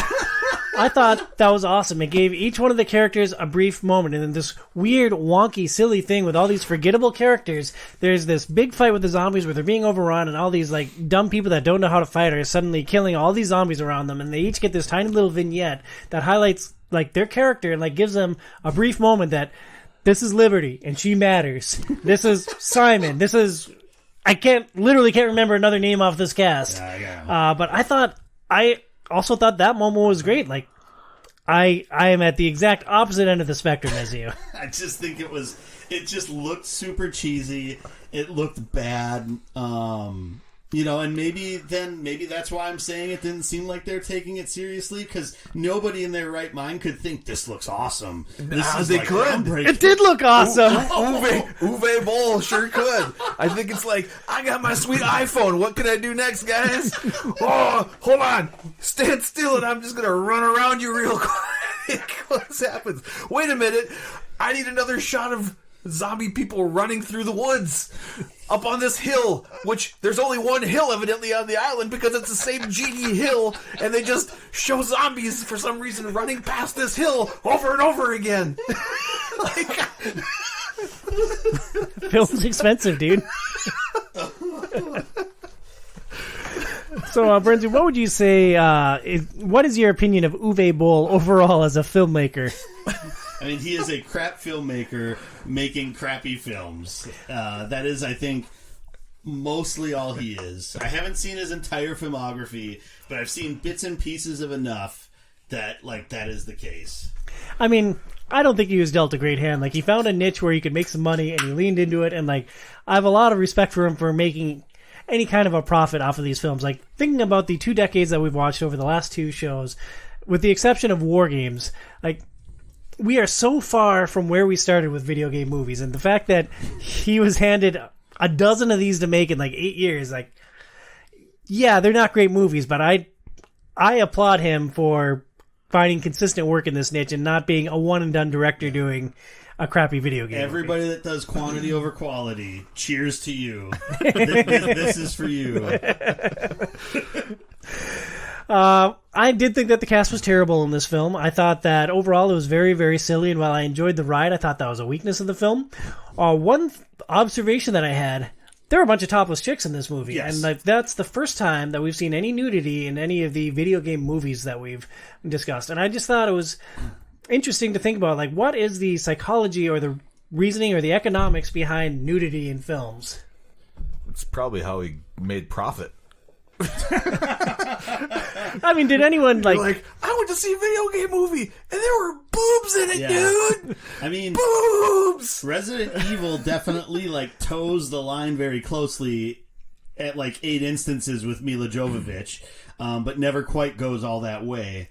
I just think that it was definitely trying to be a B movie, and to give like the video game makers credit, like they probably know the video game property that House of the Dead is, so it's like, we're not going to try to make a amazing representation of this universe like, you would maybe say that Resident Evil, or you'd maybe even say that Tomb Raider was, right?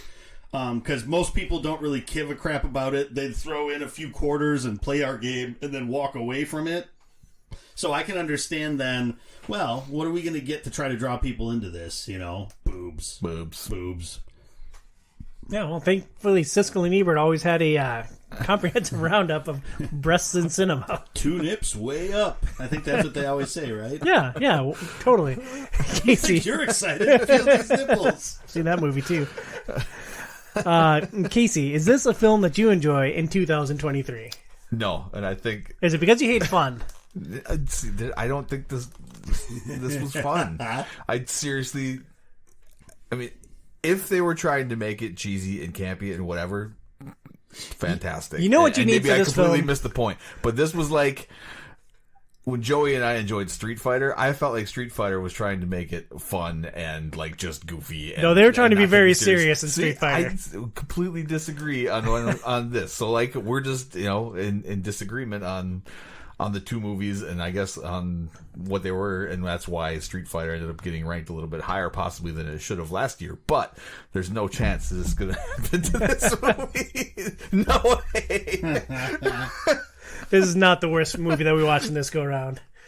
Your final thoughts. This was the worst movie we watched in this go-round. Disagree vehemently. But I will not say that it's the worst movie we've watched for all of this. So, I don't work, so I can filibuster the ranking section. I got, like, all year, dude. I don't care. I don't sleep that much anyway, but... I enjoyed this movie a lot more than I expected on this rewatch, but it is still hot garbage. Like, anybody trying to tell you that it is... anything better than hot garbage is the same type of person that would tell you that Daniel Craig is a terrible actor. So, we'll leave it at that. I don't think I said he was a terrible actor. I think I said that he sucks. Potato. You put words in my mouth all the time, Tom. I'm going to put words in your mouth. No, it's a one-way street, man. It doesn't come back this way.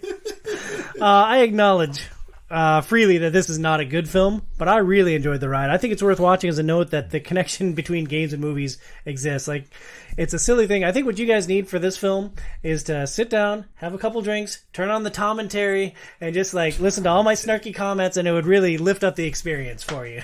We should do that with Street Fighter then. All right, we'll go back to back. Street Fighter and House of the Dead. You're on, dude. From here, we move on to Tom Awesome's Top 5. It's time now for... the final countdown! Tom Awesome's Top 5 Countdown. 5, 4, 3, 2, 1.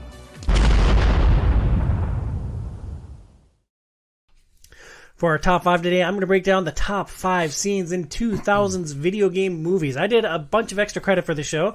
I mean, it's not like I work. I got some free time on my hands, so I wound up watching, I think, a dozen video game movies. We only watched 5 that we're talking about for the show, but I watched a bunch more just to see what the full spectrum was. And I pulled out a handful of the best moments. So, starting with number 5. Number 5.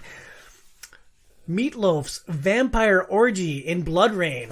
Meatloaf is a vampire, and Blood Rain needs to get something from him. And she walks into his abode, and he's just like surrounded by naked chicks. It's like, oh, okay. Uwe Boll. There we go. There you go. There you go. It just I Meatloaf. would do anything for love, but I won't do that. Yes, actually, yeah. It was just more of a Paradise by the Dashboard Lights Meatloaf, maybe. I actually didn't recognize him. I'm like, oh yeah, there's a big fat vampire dude. And I saw his name in the credits. I'm like, who the frick did Meatloaf play? And like, yeah, it was Vampire Orgy guy. Yeah, and Bob has bleep tits. Yeah. Yep. That's his most recognizable film portrayal. Cornelius. Number 5, Meatloaf's Vampire Orgy. Number 4. The first-person shooting sequence in Doom. It is, I think, the reason why I like the movie in the first place. It's just this really awesome sequence towards the end of the movie where you get like the traditional Doom point of view as he's running through corridors.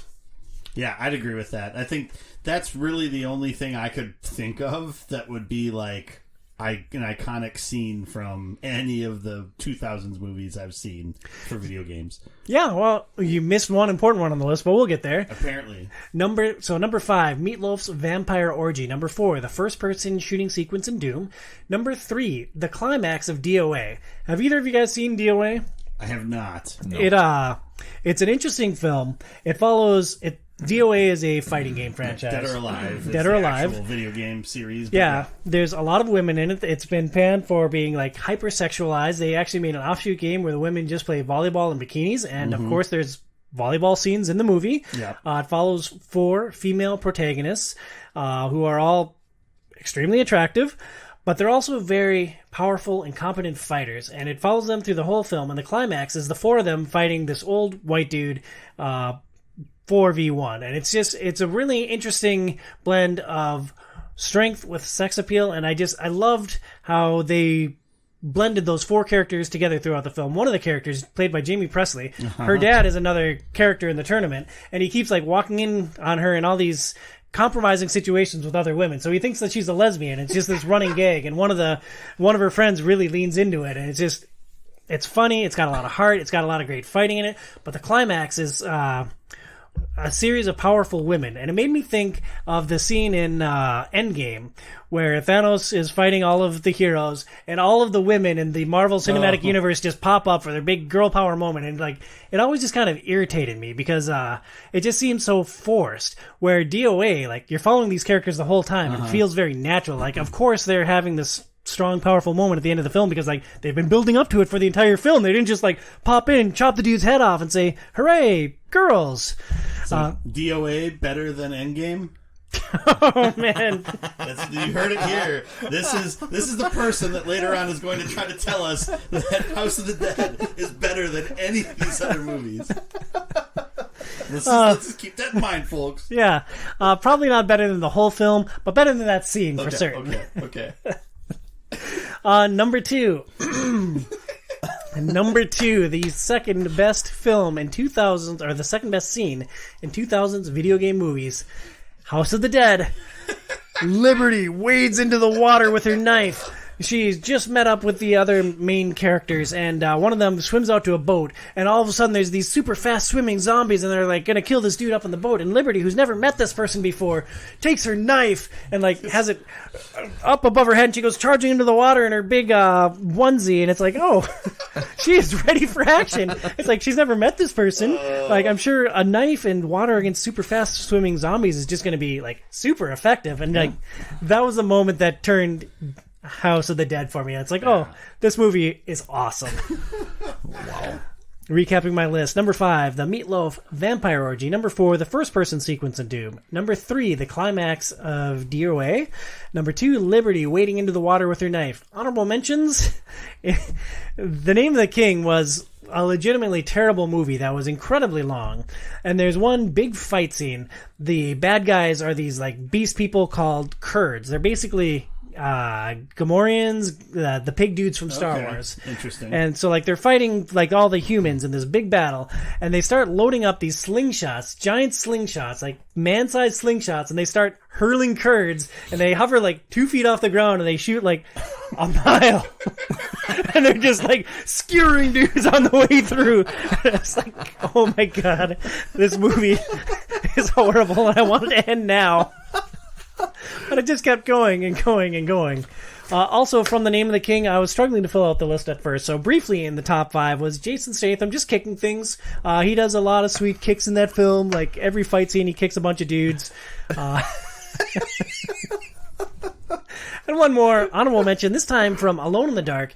There's actually a really cool standoff in Christian Slater's apartment.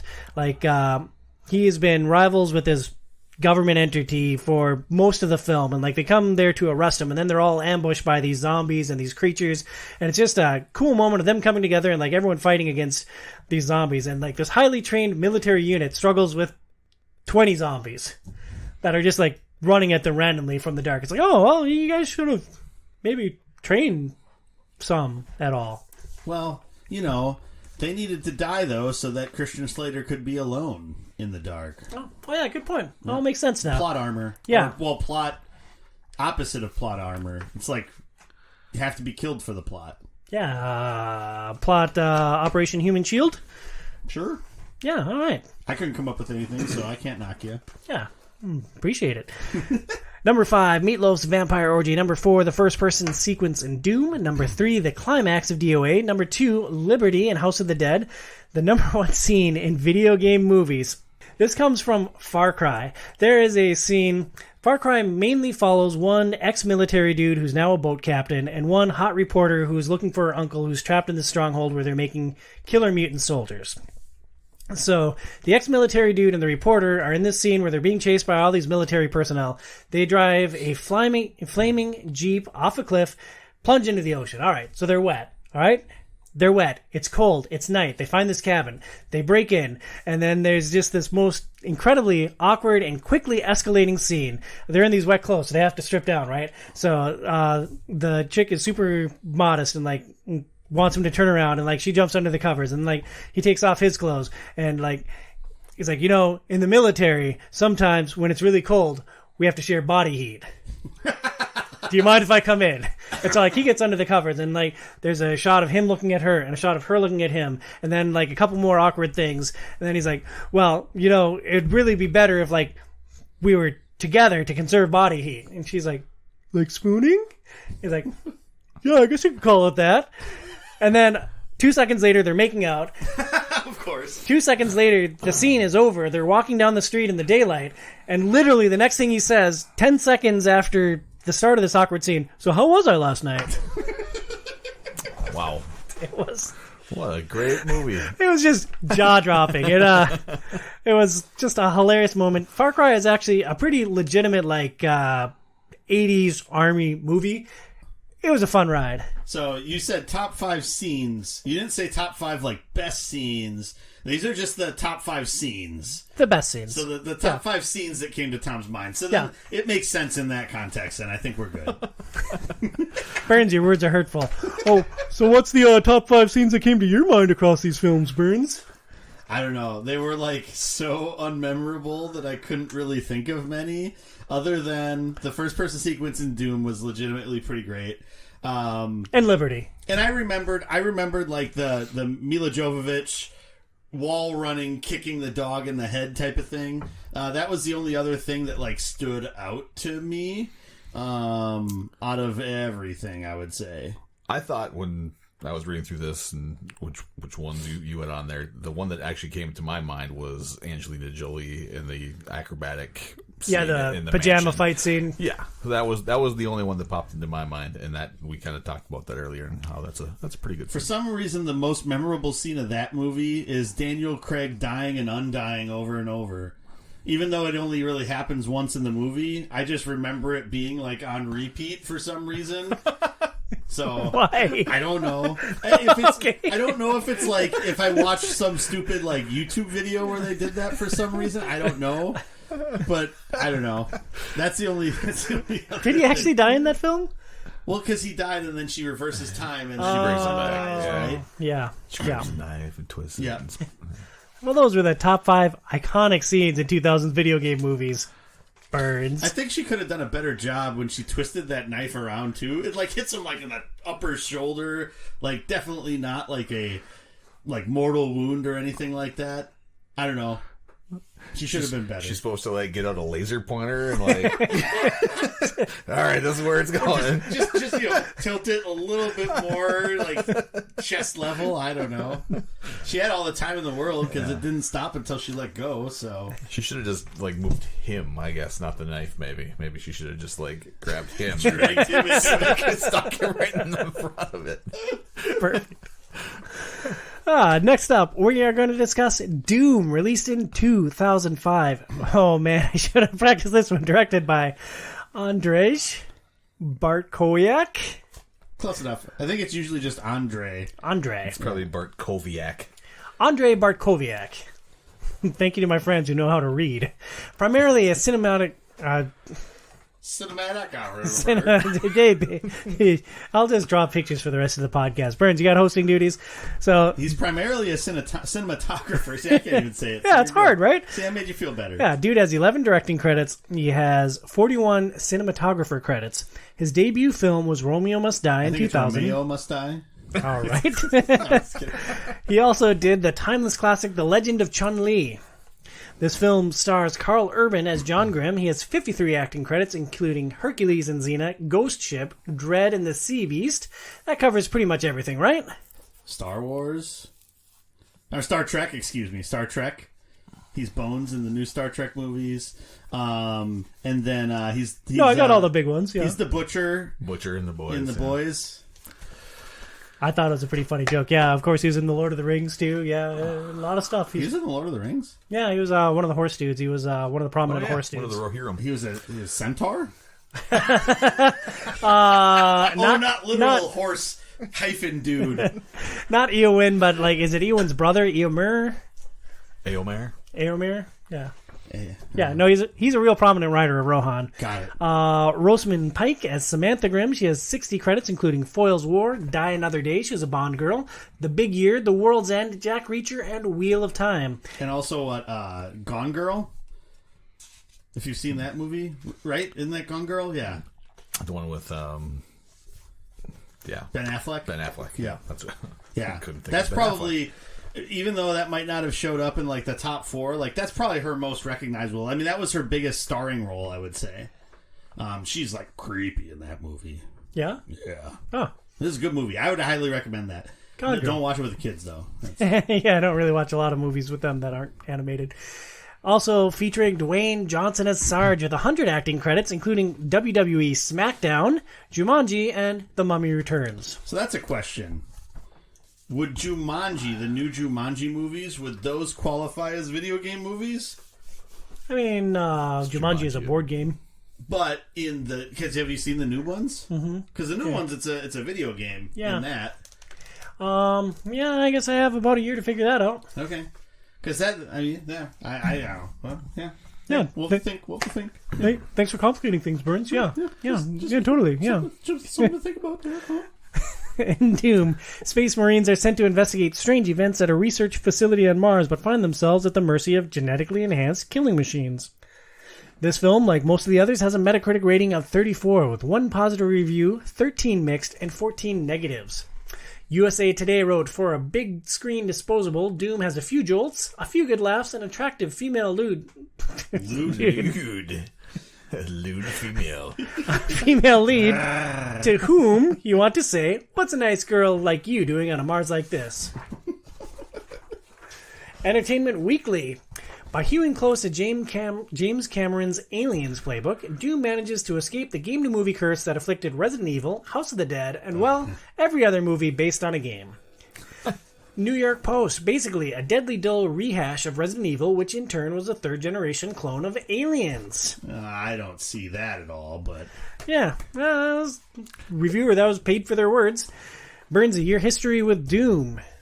I mean, Doom is one of those classic video games of all time. I think it's like one of the first games that I fell in love with. Doom and Warcraft 2. I remember getting, it must have been with a magazine or something. I got like the freeware version of Doom.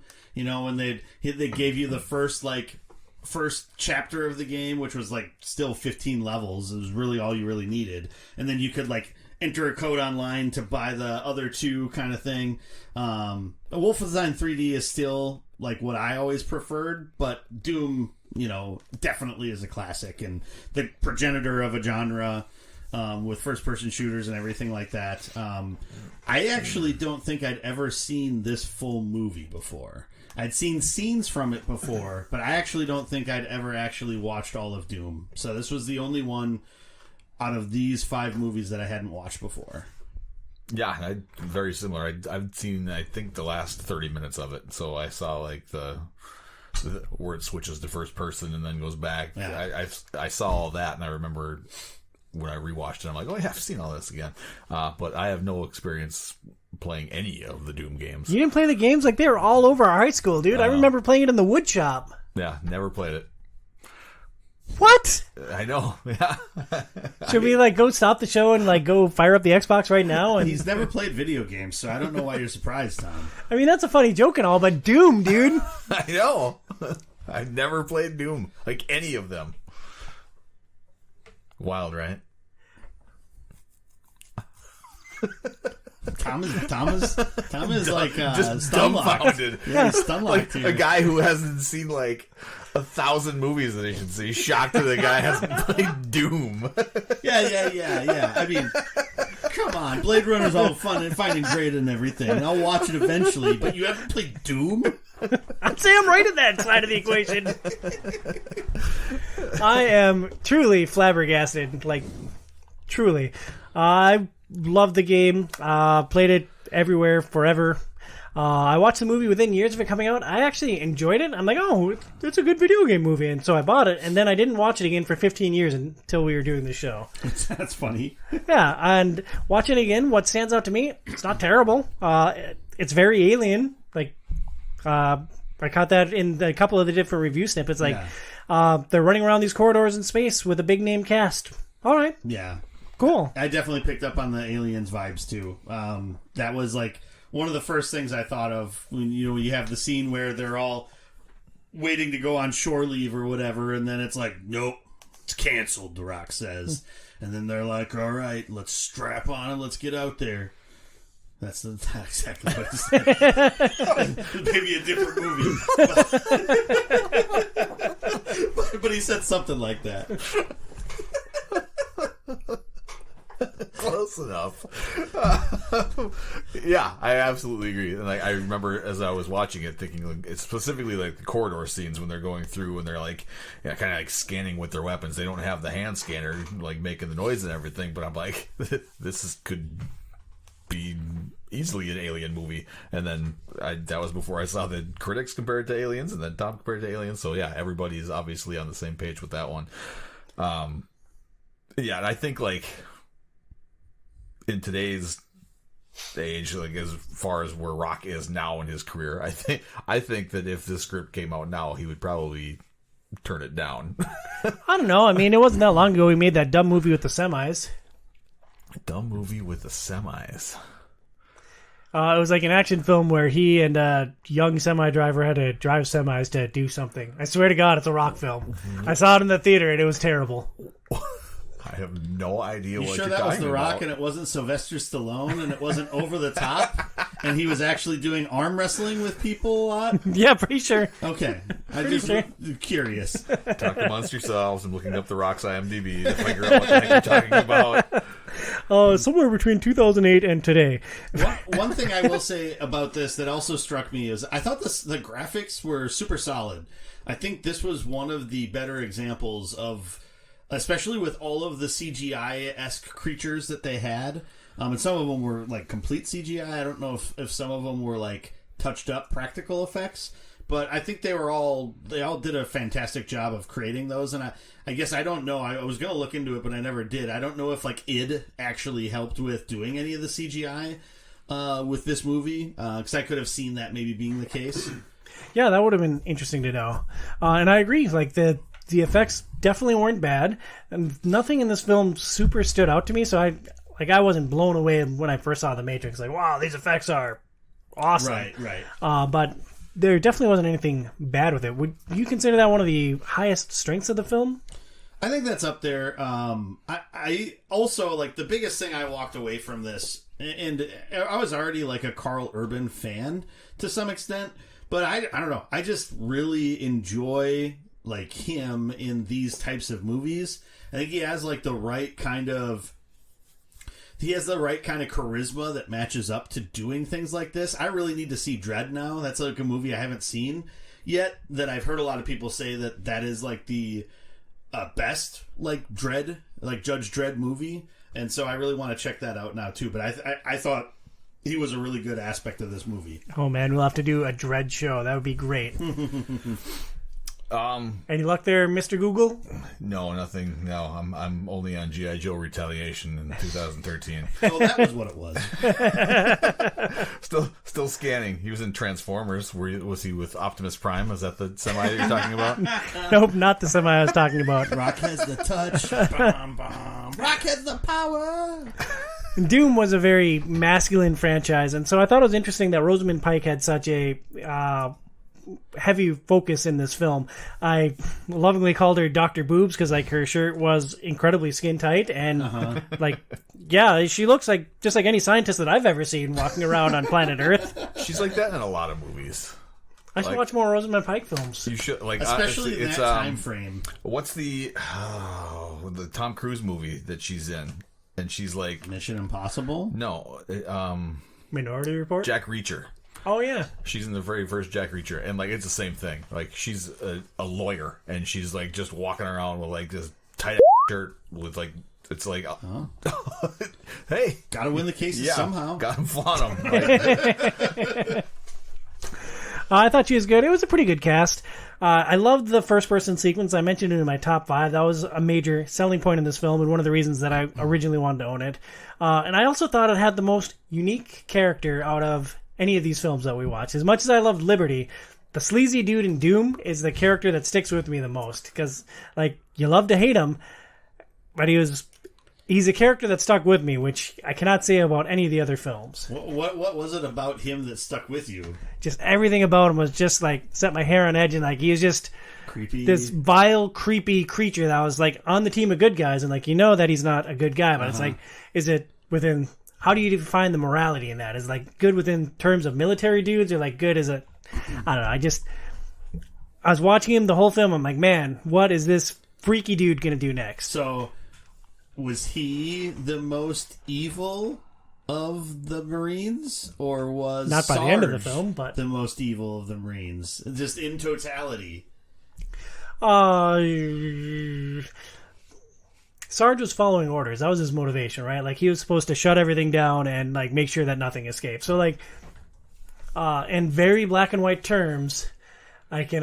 The movie is called The Snitch. I Love My Wife. The Snitch. The Rock film was called The Snitch, and it features a lot of driving semis. Not to be confused with Snatch, which has no semis in it. Yeah. So Sarge, if in a world of purely black and white, like he has a job to do, and he's going to do it at all costs. And while, yeah, he was wrong, and that's why he's the antagonist. Like at the very lowest degree, I can understand where he was coming from. The freaky dude is like, I don't know what's coming next from this guy. Like, he is a wild card, which you think would resonate with me, right? Like, I like a little bit of chaos, but, like, that dude was just a bad mojo, and I thought it made him really interesting. Who was your favorite, then, of the non-main character Marines, for both of you? for me, it was Demolition. I thought that he was really interesting. He was paired up with the creepy dude for a lot of the film. Yep. He ends up dying in this like fighting ring, and it's a really cool scene. And I thought he had a pretty interesting arc. And I mean, it's sad to see a character you like go, but he went out in a pretty memorable way. Yeah. Yeah, I think Demolition was right up there too. I liked I can't remember his name, but the butcher guy, like who's Reaper. Yeah, is that his name? Like I can't even think of the actor's name who we just talked about before, who plays Bill Butcher. Yeah, Carl Urban. Yes. Yeah. So yes, his character would be my other. No, I said non-main character. Non-main character Marine. I guess. I like the main protagonist. I don't understand the question. I thought you were talking about basically anybody other than The Rock. Yeah, and Rosamund non-main Pike. character Marine. So, like the supporting Marines. Than the guy Tom said. Okay. It was cool because that scene in the pit was really cool, and I thought he was maybe going to pull it out at one point. I think the most interesting one to me was Goat. Which one is Goat? So Goat was the super religious guy that swore, then cut like a cross into his arm. Oh yeah, that was good. And then like he Turned died, into a zombie, and then turned, but like had the cognizance to know that he was turning, and like offed himself in a pretty dramatic and kind of gruesome way. But I just thought that was a really kind of neat aspect of having this character sort of still being the character even moving forward, and how that connects to what was causing these things to mutate supposedly, I think was also interesting, seeing as how he was supposedly religious and Christian and all that stuff. I thought that was neat. For a movie that I thought was just fine, they had interesting characterizations on this team of Marines where like you generally just think of like these generic space Marines out doing their thing, and they mostly had their own unique bent that didn't feel like caricatures. They felt like real possible people thrown into this situation together. Yeah, and I remember like watching that first scene of them all like sitting there, in like the bunkhouse or whatever. I remember seeing the creepy guy. Was it Portman or something like that? I can't remember his name. What it was. But I was like, he doesn't look like a Marine. Like, why is this skeevy guy here? He's like a dirtier, creepier Steve Buscemi. Yeah, that's fair. A couple of things that didn't strike a chord with me in this film. I thought it had an unusually strong disconnect from the source material. Like, they're on Mars. They mentioned the BFG. The end. There's all of your Doom experience and the first-person sequence towards the end of the movie. Yeah, like no demons at all. Well, so the fact that they were mutants, though they tried to like throw like a little bit of a bone, because like the mutation, like so the serum that was causing them to mutate, if the person was like right and just, then it would give them superpowers and make them like a super soldier. But if they weren't, if they had any sort of like evil or anything within them, then it would turn them into a mutant, which is kind of like almost leading to like the demon sort of idea. So I can see maybe how that could be construed that way. But yes, it's, nothing that's like opening the doors to hell, like, which is kind of sort of predominantly Doom, what that is. So I think they did miss a little bit on that. Do you think that was a storytelling decision, or do you think that was a political decision of not wanting to be like condemned by the church and having to fight all these legal hassles to see the light of day? That's probably a lot of it, and not to have it like be condoned by all these churches and have pastors on Sunday seeing this demon show, Doom, don't go see it, which you're probably not going to have the hyper-religious being like your target audience for going to see, a gruesome first-person shooter movie anyway. But, I could see it would be a consideration probably. Sure. Well, speaking of the mutations, what were your thoughts on mutating Rock, Sarge, when he gets all juiced up? Yeah, it just looks dumb and funny.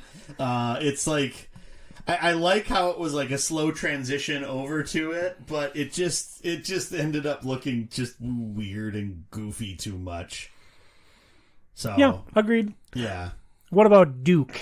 So, like Duke, I liked Duke as a character. He originally thinks that Sam, the Dr. Boobs, as you put her, was like an ex-wife of Reaper's, but found out that it was his sister, and so he was like just down for that, which I thought was fun and interesting. But he's a terrible Marine. Like, he's there, like, in the medical bay with her, and all this stuff's going on, and he's not radioing to anybody to let them know, oh, hey, remember that guy that tried to attack us, and then he died, and now he's disappeared? Like, I'm not going to report that. Sarge comes back and says, what the hell happened here? And it's just like, oh, yeah, that guy ran away. You know, Sarge comes back later, there's, like, a demon in the door, and, like, and the other guy's dead. It's just like, oh, yeah, let us catch you up on all this stuff that's happened when we could have just radioed you and told you, like, we probably should have. It's just like, do your job, man.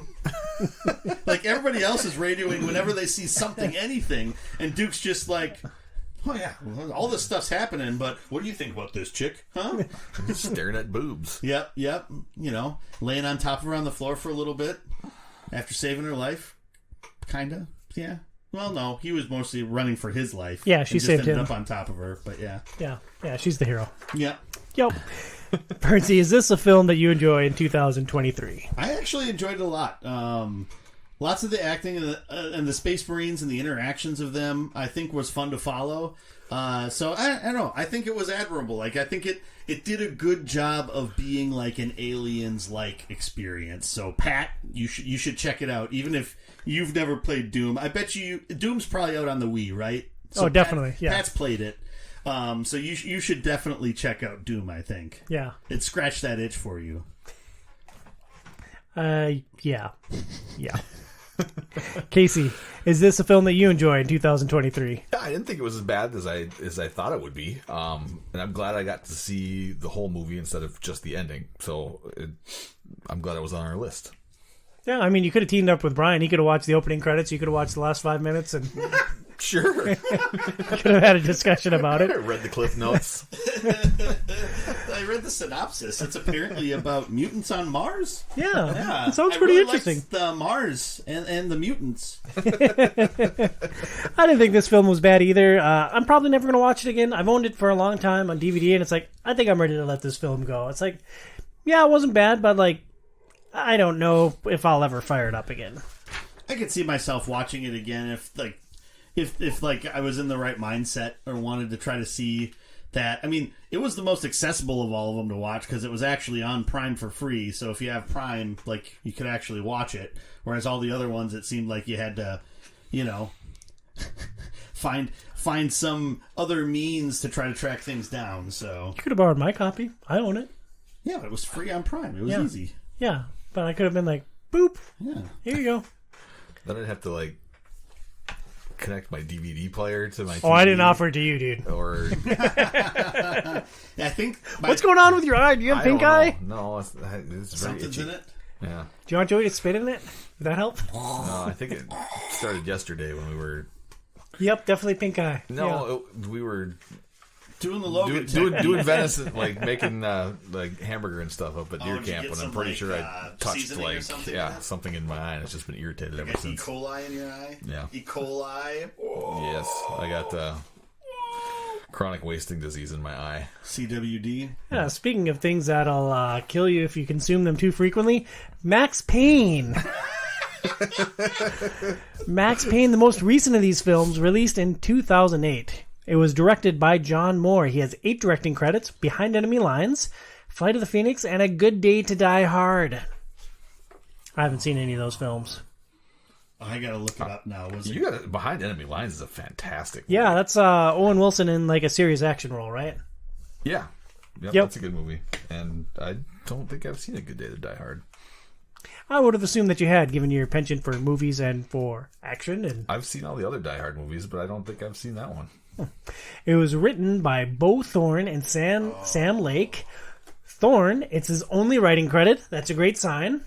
And Sam Lake is actually a very important person with Remedy. Yep. Remedy, who makes Max Payne and a number of games. He wrote the original Max Payne game, and I think Max Payne 2. He was the creative director for Control, one of my absolute favorite games, and he was the director for Alan Wake 2, which is a contender for Game of the Year this year. Yeah, he's been one of the main head honchos of Remedy Entertainment since it started. So yeah, and it makes sense that I could kind of tell from watching this movie that it was similar to a Wing Commander, that someone who had a strong tie to the source material was a part of making the movie pretty closely.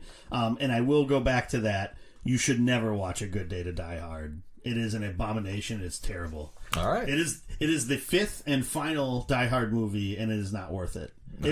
It very clearly felt like it was something that was supposed to be some other action movie, and it just wasn't good enough. So they're like, all right, let's wedge John McClane into this somehow. There we go.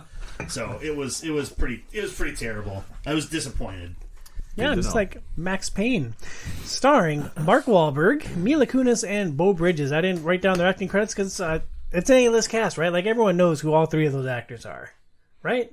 Am I right? Yeah, Mila Kunis from that 70s show and the voice of Meg from Family Guy. Forgetting Sarah Marshall? Yep, and Mark Wahlberg, the burger progenitor at Wahlburgers. And Beau Bridges, the brother of Jeff Bridges. Is it really his brother? I think so. Oh, yeah. They look similar-ish. Yeah. Tragic detective Max Payne teams up with an assassin to solve a series of bizarre murders around New York. A failed pharmaceutical product is essentially creating reavers, and Max has to clean up the streets. Reavers from Firefly. Spoiler alert. Yeah, that was the reference there. I did that for you, Casey. Got it. Because we have that connection now. Yes. This film has a Metacritic rating of 31, with 2 positive, 9 mixed, and 14 negative. The Seattle Post-Intelligencer said, a dumb film filled with a great conceptual hook from a director who visualizes better than he dramatizes. And I'd just like to point out that was one of the 2 positive reviews. The New York Post. This attempts to out-Matrix the Matrix with bullet time, super slow-mo, are staged with such theatrics that they are unintentionally funny. This movie also has Blade Runner on its mind and Raymond Chandler, but mostly it's a weak little sister to Sin City. I don't see any Blade Runner comparisons, but I definitely see Sin City comparisons. Yeah. USA Today, Max Payne couldn't be more appropriately named. Sitting through this stylish-looking but derivative, vacuous and bullet-riddled movie inflicts maximum pain.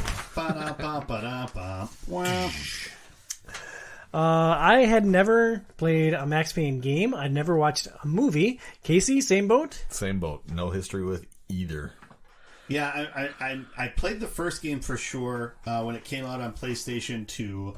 But other than the bullet time stuff and basic background of the character, I don't remember much about the moment-to-moment gameplay, other than that there was a decent amount of gunplay and stuff like that. So there's bullet time stuff in the game? Oh, yes. That's the big hook. That is like that. Okay. That is like quintessentially what that video game was. So that's why they did it. That's why they did it, and okay. So that's like you had to do it, which is, if somebody didn't really know that from the video game, I could see why you'd think that was just thrown in there. And it probably was thrown into the video game after the Matrix came out and was like, that's super cool, let's make that a huge element of the video game.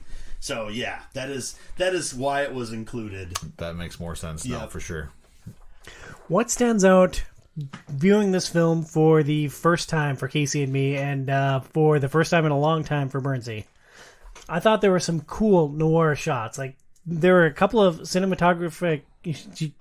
There were a couple of shots that were really good. I'm going to stop with fancy words. Casey. I was shocked by the cast. Like, there were a lot of people in here, besides like Chris O'Donnell just all of a sudden shows up out of nowhere, and I forget her name, but she's one of the Bond girls. Olga Kurylenko? Yeah. Yep. I'm like, hey, I know her. It was just more and more people kept showing up. I'm like, holy crap, there are just a ton of people in this. She's been in another video game franchise movie. Any guesses or remembrances as to what that is? Not one that we've watched, but... So not a sequel of Resident Evil. Correct, no. Well, she maybe was in one of those too, but she was in the Hitman movie. Oh, yeah, I wouldn't have gotten that with 100 guesses. 2013, I think, or something like that. So. Good, we can watch it next year. Yeah, we could. Yeah, it's my man Fassbender. I don't think. I've seen it. It's not that bad. Yeah. Oh, awesome. I was excited to watch this. This is the movie that I brought to the table. It's like, oh, look, I wrote Max Payne wrong. Yeah. This is the movie that I brought because I was always intrigued by it. I never played the game, so I knew I wasn't going to be burdened by like nerd rage with this film. I love Mark Wahlberg, and I thought he was the biggest strength of this film. But that was it for me, and we can start going down my list of grievances soon. Bernsey, Was there much that you enjoyed in this film? So this was by far the most stylistically shot of all of the movies that we've watched, I feel like. Aside this from, or House of the Dead? Yeah, I mean, so this was successfully stylistically shot, I guess would be the way to put it. It's also a pretty solid revenge-driven detective story. A little bit light on the detective, much more heavy on the revenge aspect of it. Like I said before, the bullet time sequences are essential to have into here, and so that the fact that they added that a couple times was nice. And then another strength, Luda! Yeah, Ludacris. That was another one. He showed up. I'm like, what the? Ludacris is in this movie. Yeah. He's like the kind of key detective that helps tie everything together by the end of it. So yeah, I didn't recognize him at all. You didn't recognize Ludacris? No. Tom, you got to get more hip. I think the ship sailed on that one, my friend. Hip. I'm with it. I've seen that movie. Casey, best strength from this film. Well, now that I know the bullet time stuff was in the game, I mean, the strength of this, I don't know. I can't think of any strengths. Yeah, it's over. Okay. Yeah. Need more Bond girl. That's. Yeah, you needed more Olga. She was the strength of this movie. She was in and out in a moment. Bernsey, your thoughts on Mila Kunis, an actress that I enjoy. What do you think of her role in Max Payne? Yeah, I mean, so fresh off of that 70s show at this point in time, it seems like this was maybe her first sort of foray into dramatic performance. I didn't double check that on IMDb to make sure, but it felt like it because she was not ready to play anything like this super tough gangster chick. Yeah, I guess, right, would be what she would be. Yeah, I don't know. Other than the fact that it seemed like she did speak pretty flawless Russian, other than that, it didn't really seem like she fit as that character. Yeah, I thought her as an action star was definitely a weakness. The basic premise of drugs are bad, it's like, okay, is that what we're hanging this movie on? Drugs are bad. Unless you're Max Payne, then drugs are good.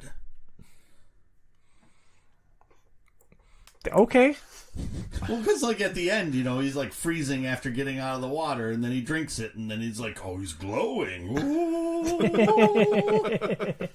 So yeah, drugs are good apparently for him. Yeah, okay. And for the whatever the guy's name, Lupino or whatever, the big bag dude. Not the real big bad, but the... So even the drugs are bad message is confused in this very terrible film. Apparently. And the big bad, they tried to hide who it was, but it was very apparent from, the beginning of the film. The first time they're on screen, I'm like, it's him. Oh, yeah. No, 1,000%. I did think they tried to make it seem like this guy's this guy's good, this guy's helping, but it's no, it's pretty apparent instantly that that's the case. Yeah, no, he's not a sellout at all. I don't care how high up his office is and how much fancy stuff he has in, while Max barely scrapes by. No, it's he'll help in any way except for buying a cheeseburger for that protagonist. Even in Iron Man 2, there was a moment early on that you thought Obadiah was not a bad guy. That was in Iron Man 2. Yeah, that was Iron Man 2, not Iron Man 1. Yeah. But I mean, it came fairly apparent pretty quickly that he was going to be the adversary. Actually, no, that's 1.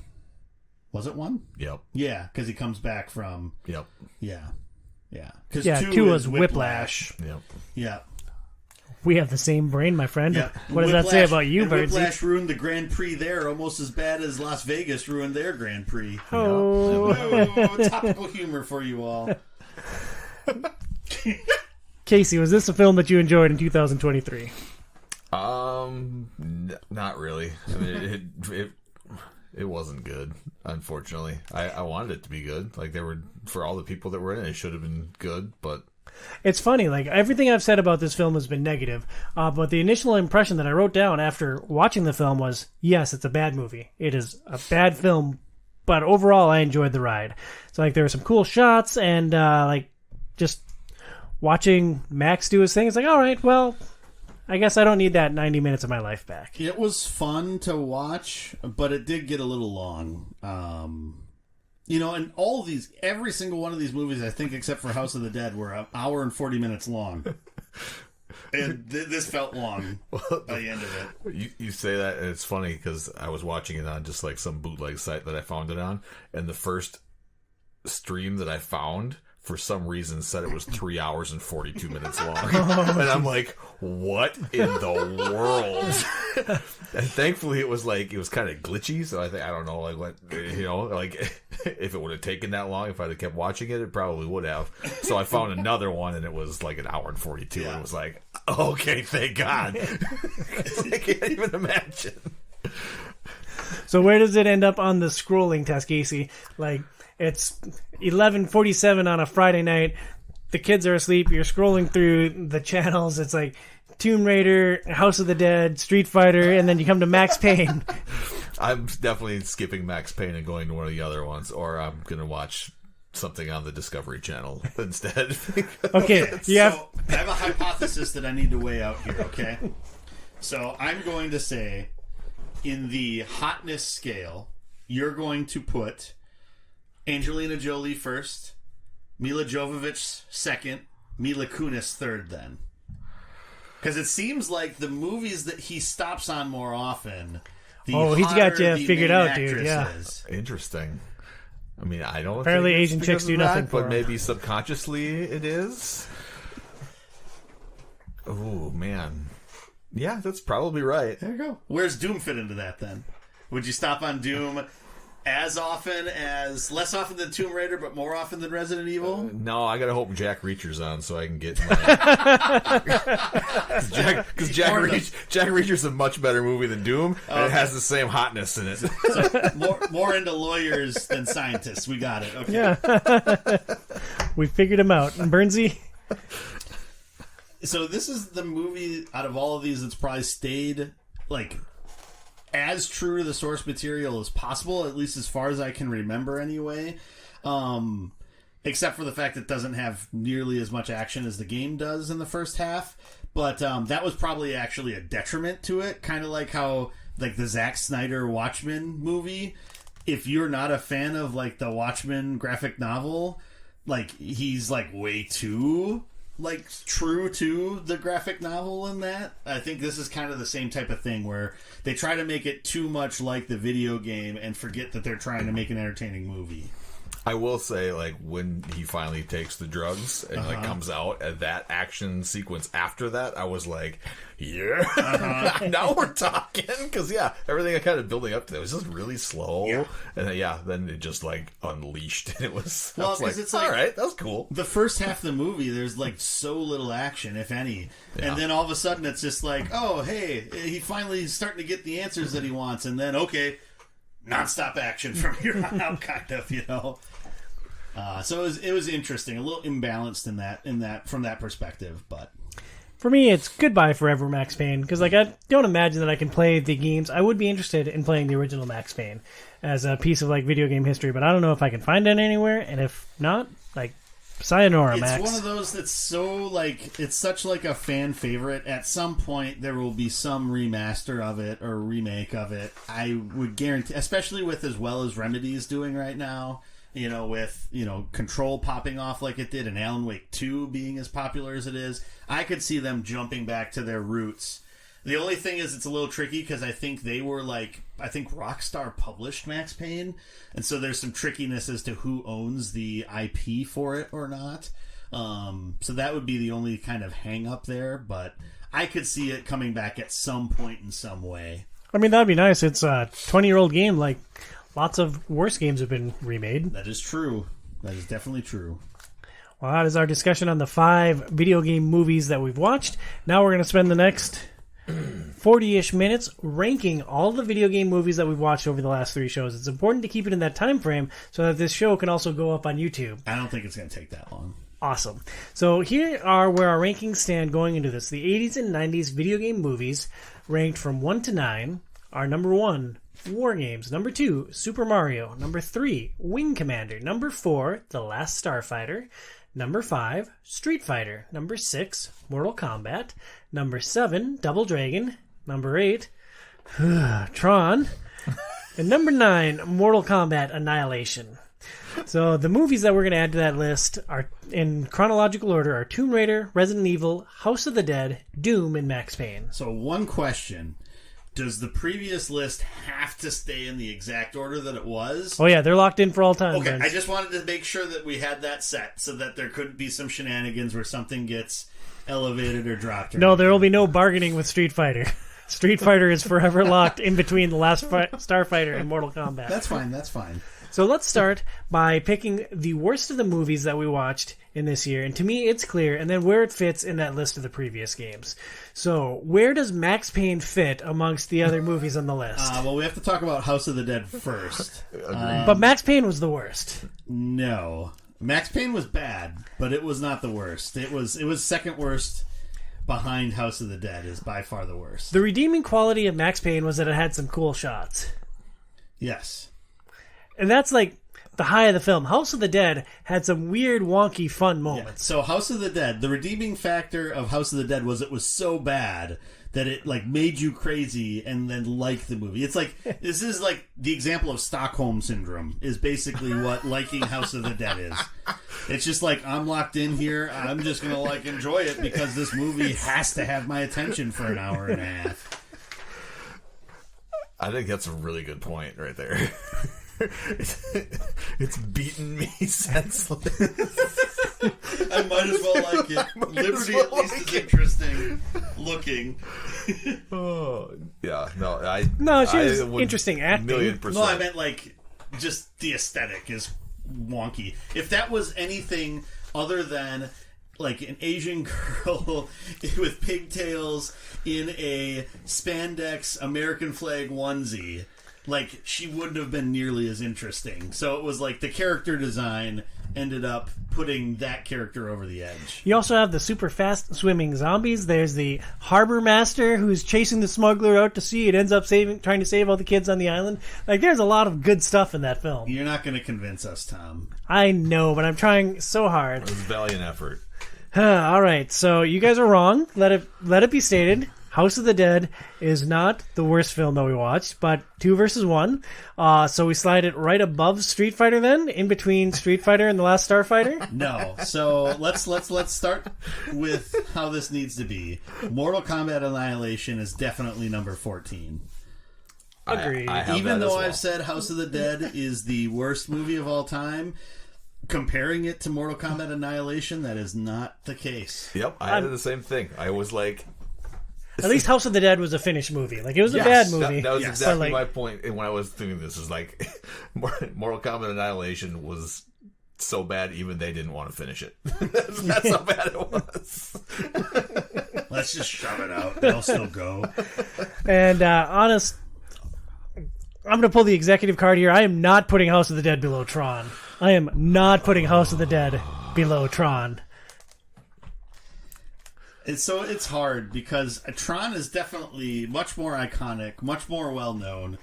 It actually spawned sequels that were better than it. I mean, we haven't watched the House of the Dead sequels. Maybe House of the Dead has too. I'm pretty sure I've seen House of the Dead 2, and it is, like, equally as bad. All right, I'm going to have to check that out.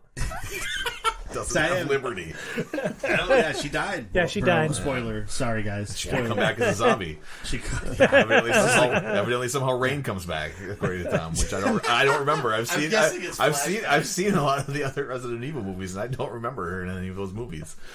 But we all hated Tron? Like, we hated the physical act of watching Tron. Like, I even fell asleep during that movie. It's the only movie out of these 14 that I didn't actually see the ending of. Which is a good thing, because the ending is probably the worst part.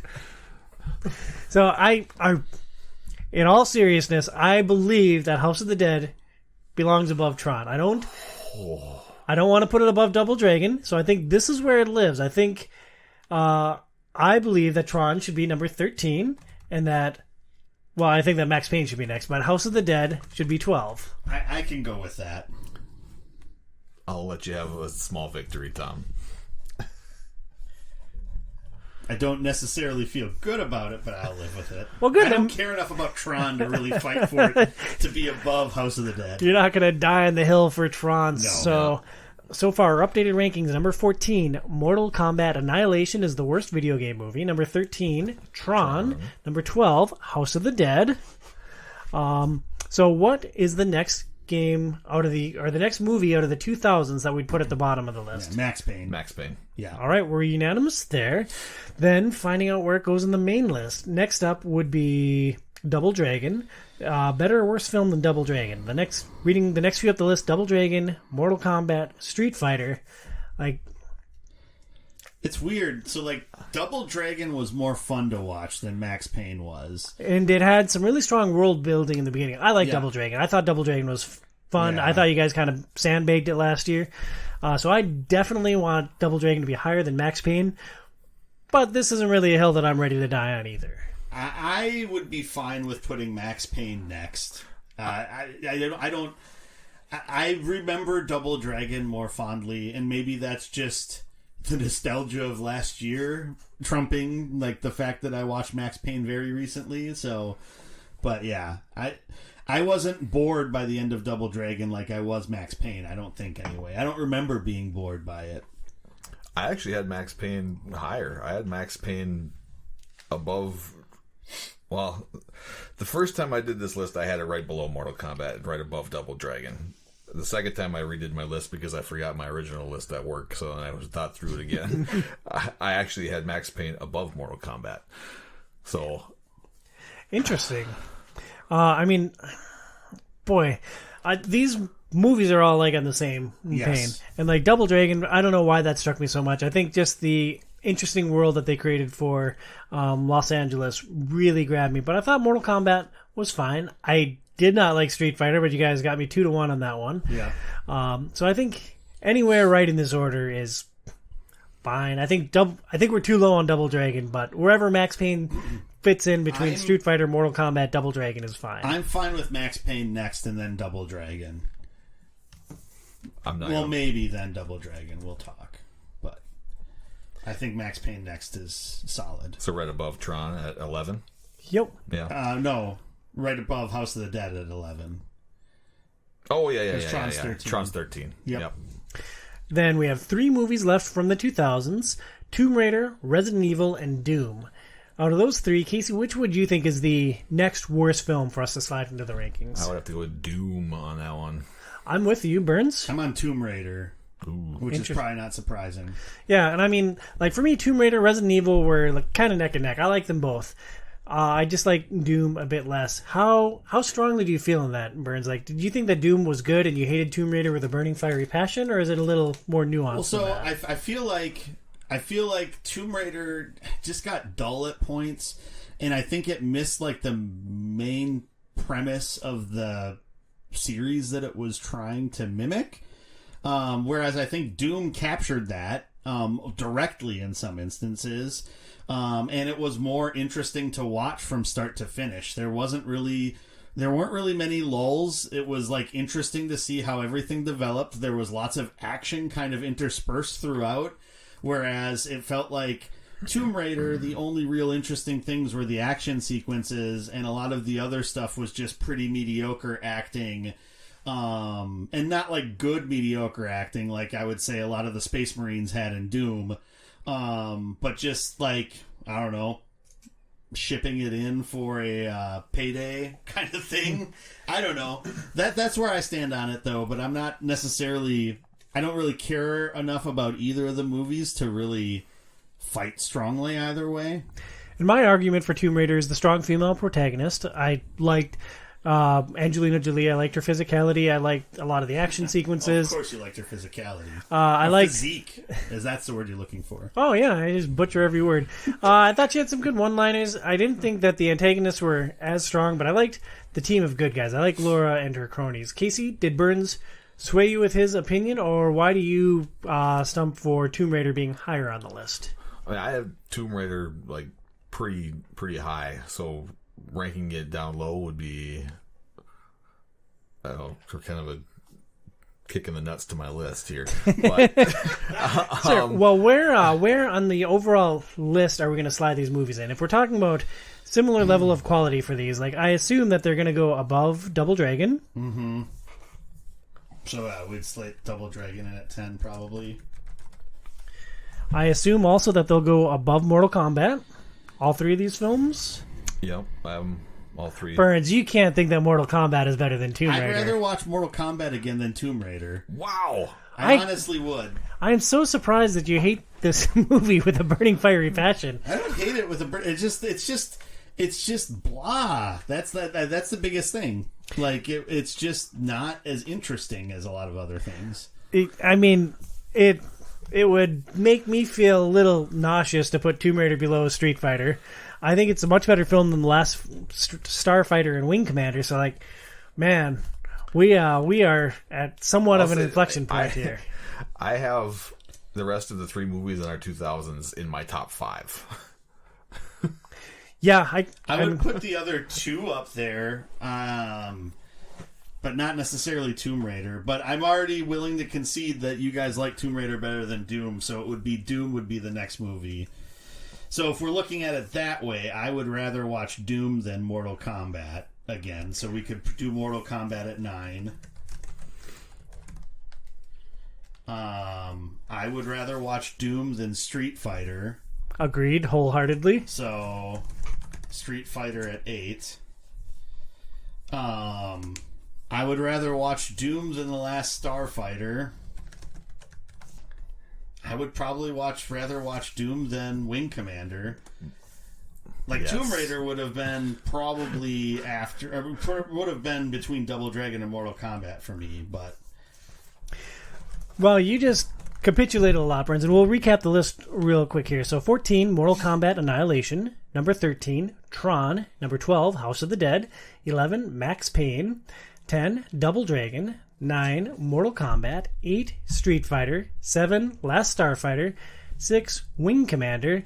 And given how much you were willing to move up on Tomb Raider, I'm fine sliding it down to number 5. I mean, I'm fine with that as long as Casey's fine with that. Casey, do you think we're crazy? I think Doom should go 5.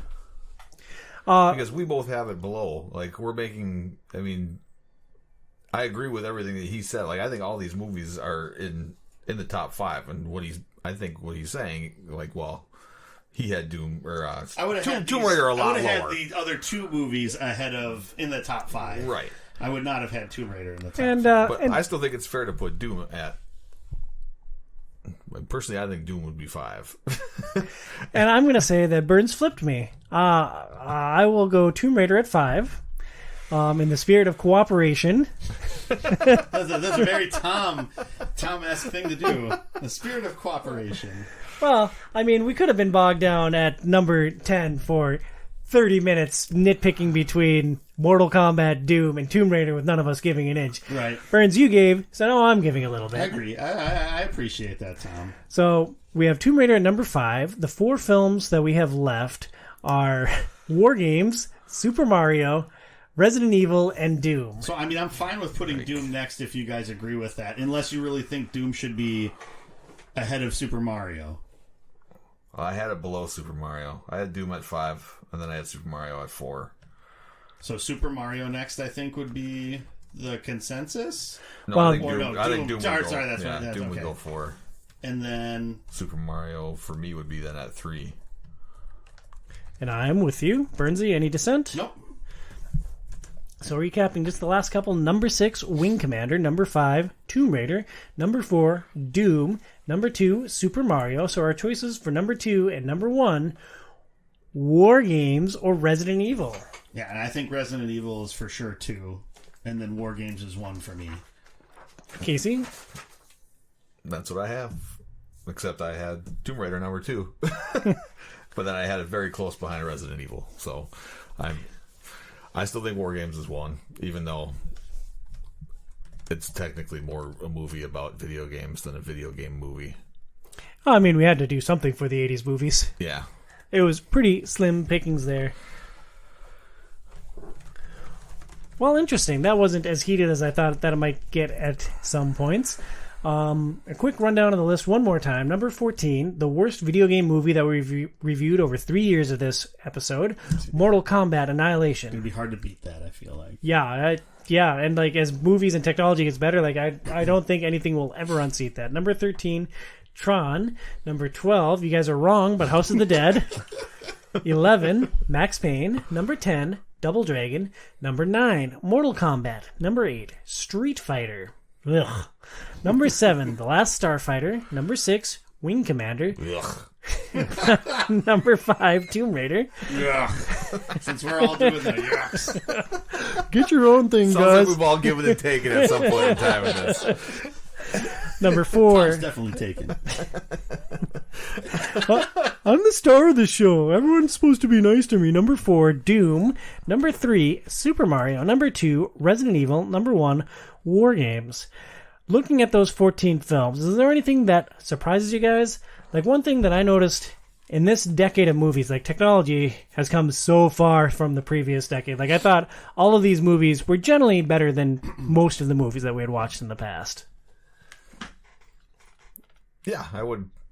Like, graphically, yes. Yeah, and I think it goes to show because I had three of the 5 movies we watched in the top 5. So I think it is not only graphically, but like actors wanting to be in these movies. You know, like how many of these casts were what you would say A-list actors? You know, And I wonder if that is a byproduct of an affinity for the medium, wanting to be in a video game movie, or if it all comes down to the Benjamins. Like, how do movies get financed? Like, where did Max Payne get the money for their super A-list cast? Yeah, I don't know. So here's a quick trivia question for you guys. Which of the 5 movies we watched lost money?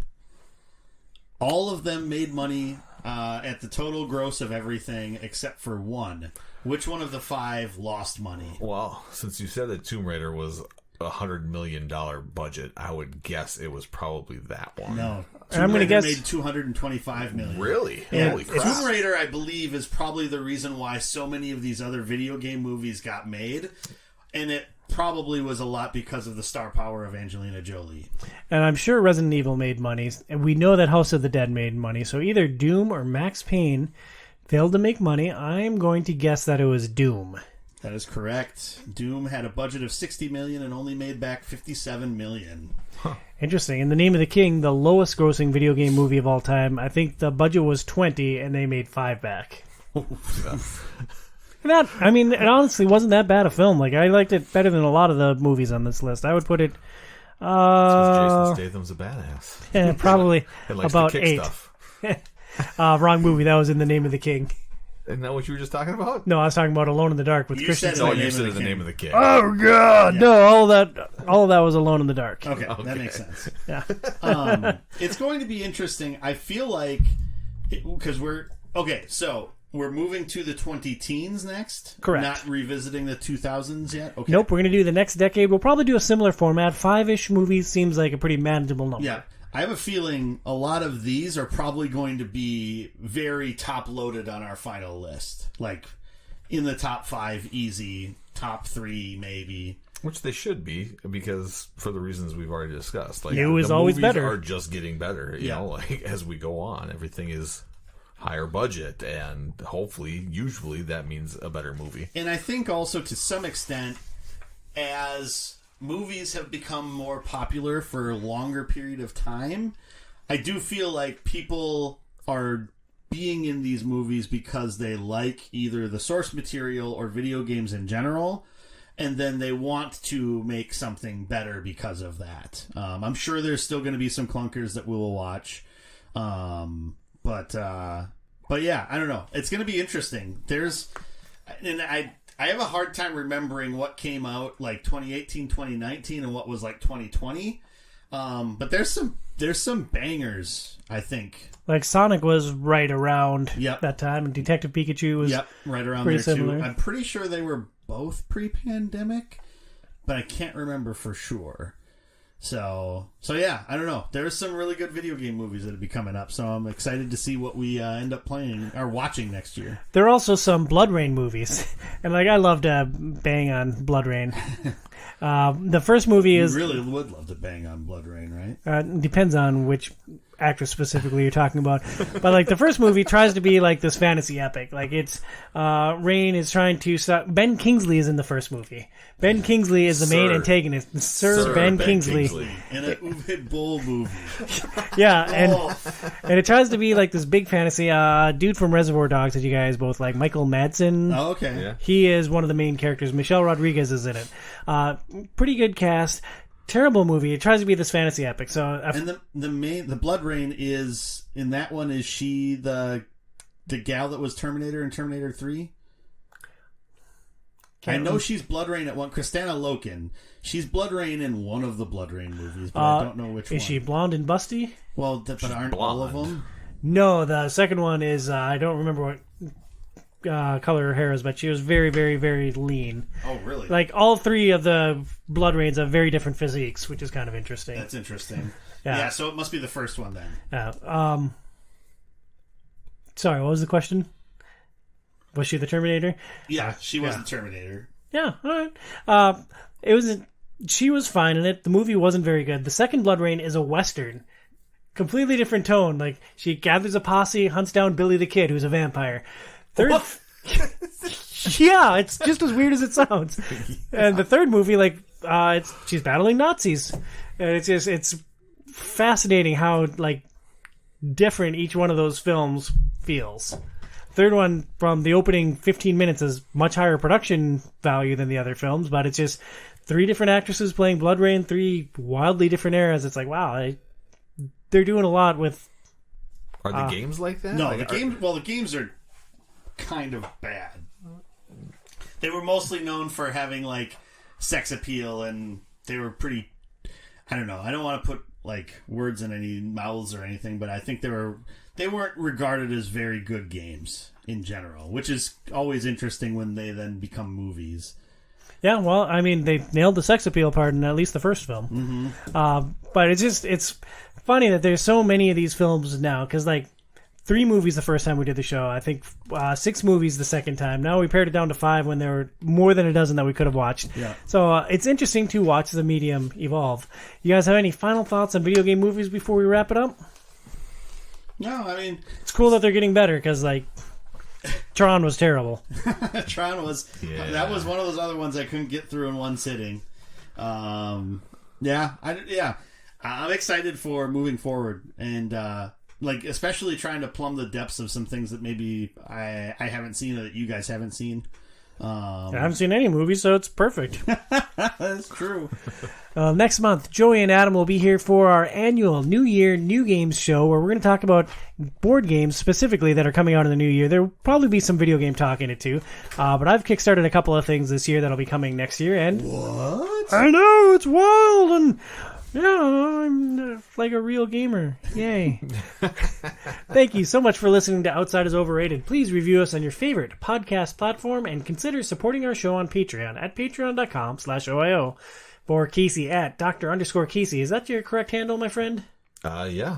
Awesome. And for Joey at HobbyBoxBurns and twitch.tv/HobbyBoxBurns, I'm Tom Sidlachik at Tom Sidlachik OIO. We'll talk to you next month. Stay inside, kids.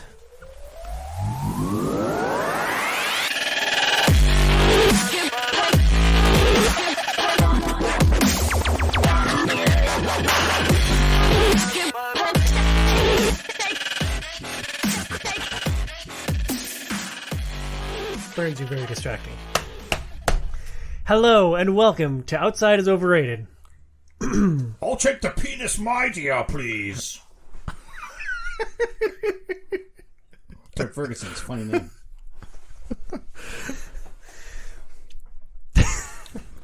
All right, you got me loose. Good job, Burns. See, there you go. Yeah, just a rum-soaked nipple and a little Sean Connery impersonation, and we're good to go. You were too tight to start with. So. Yeah. Well, not adding anything to that.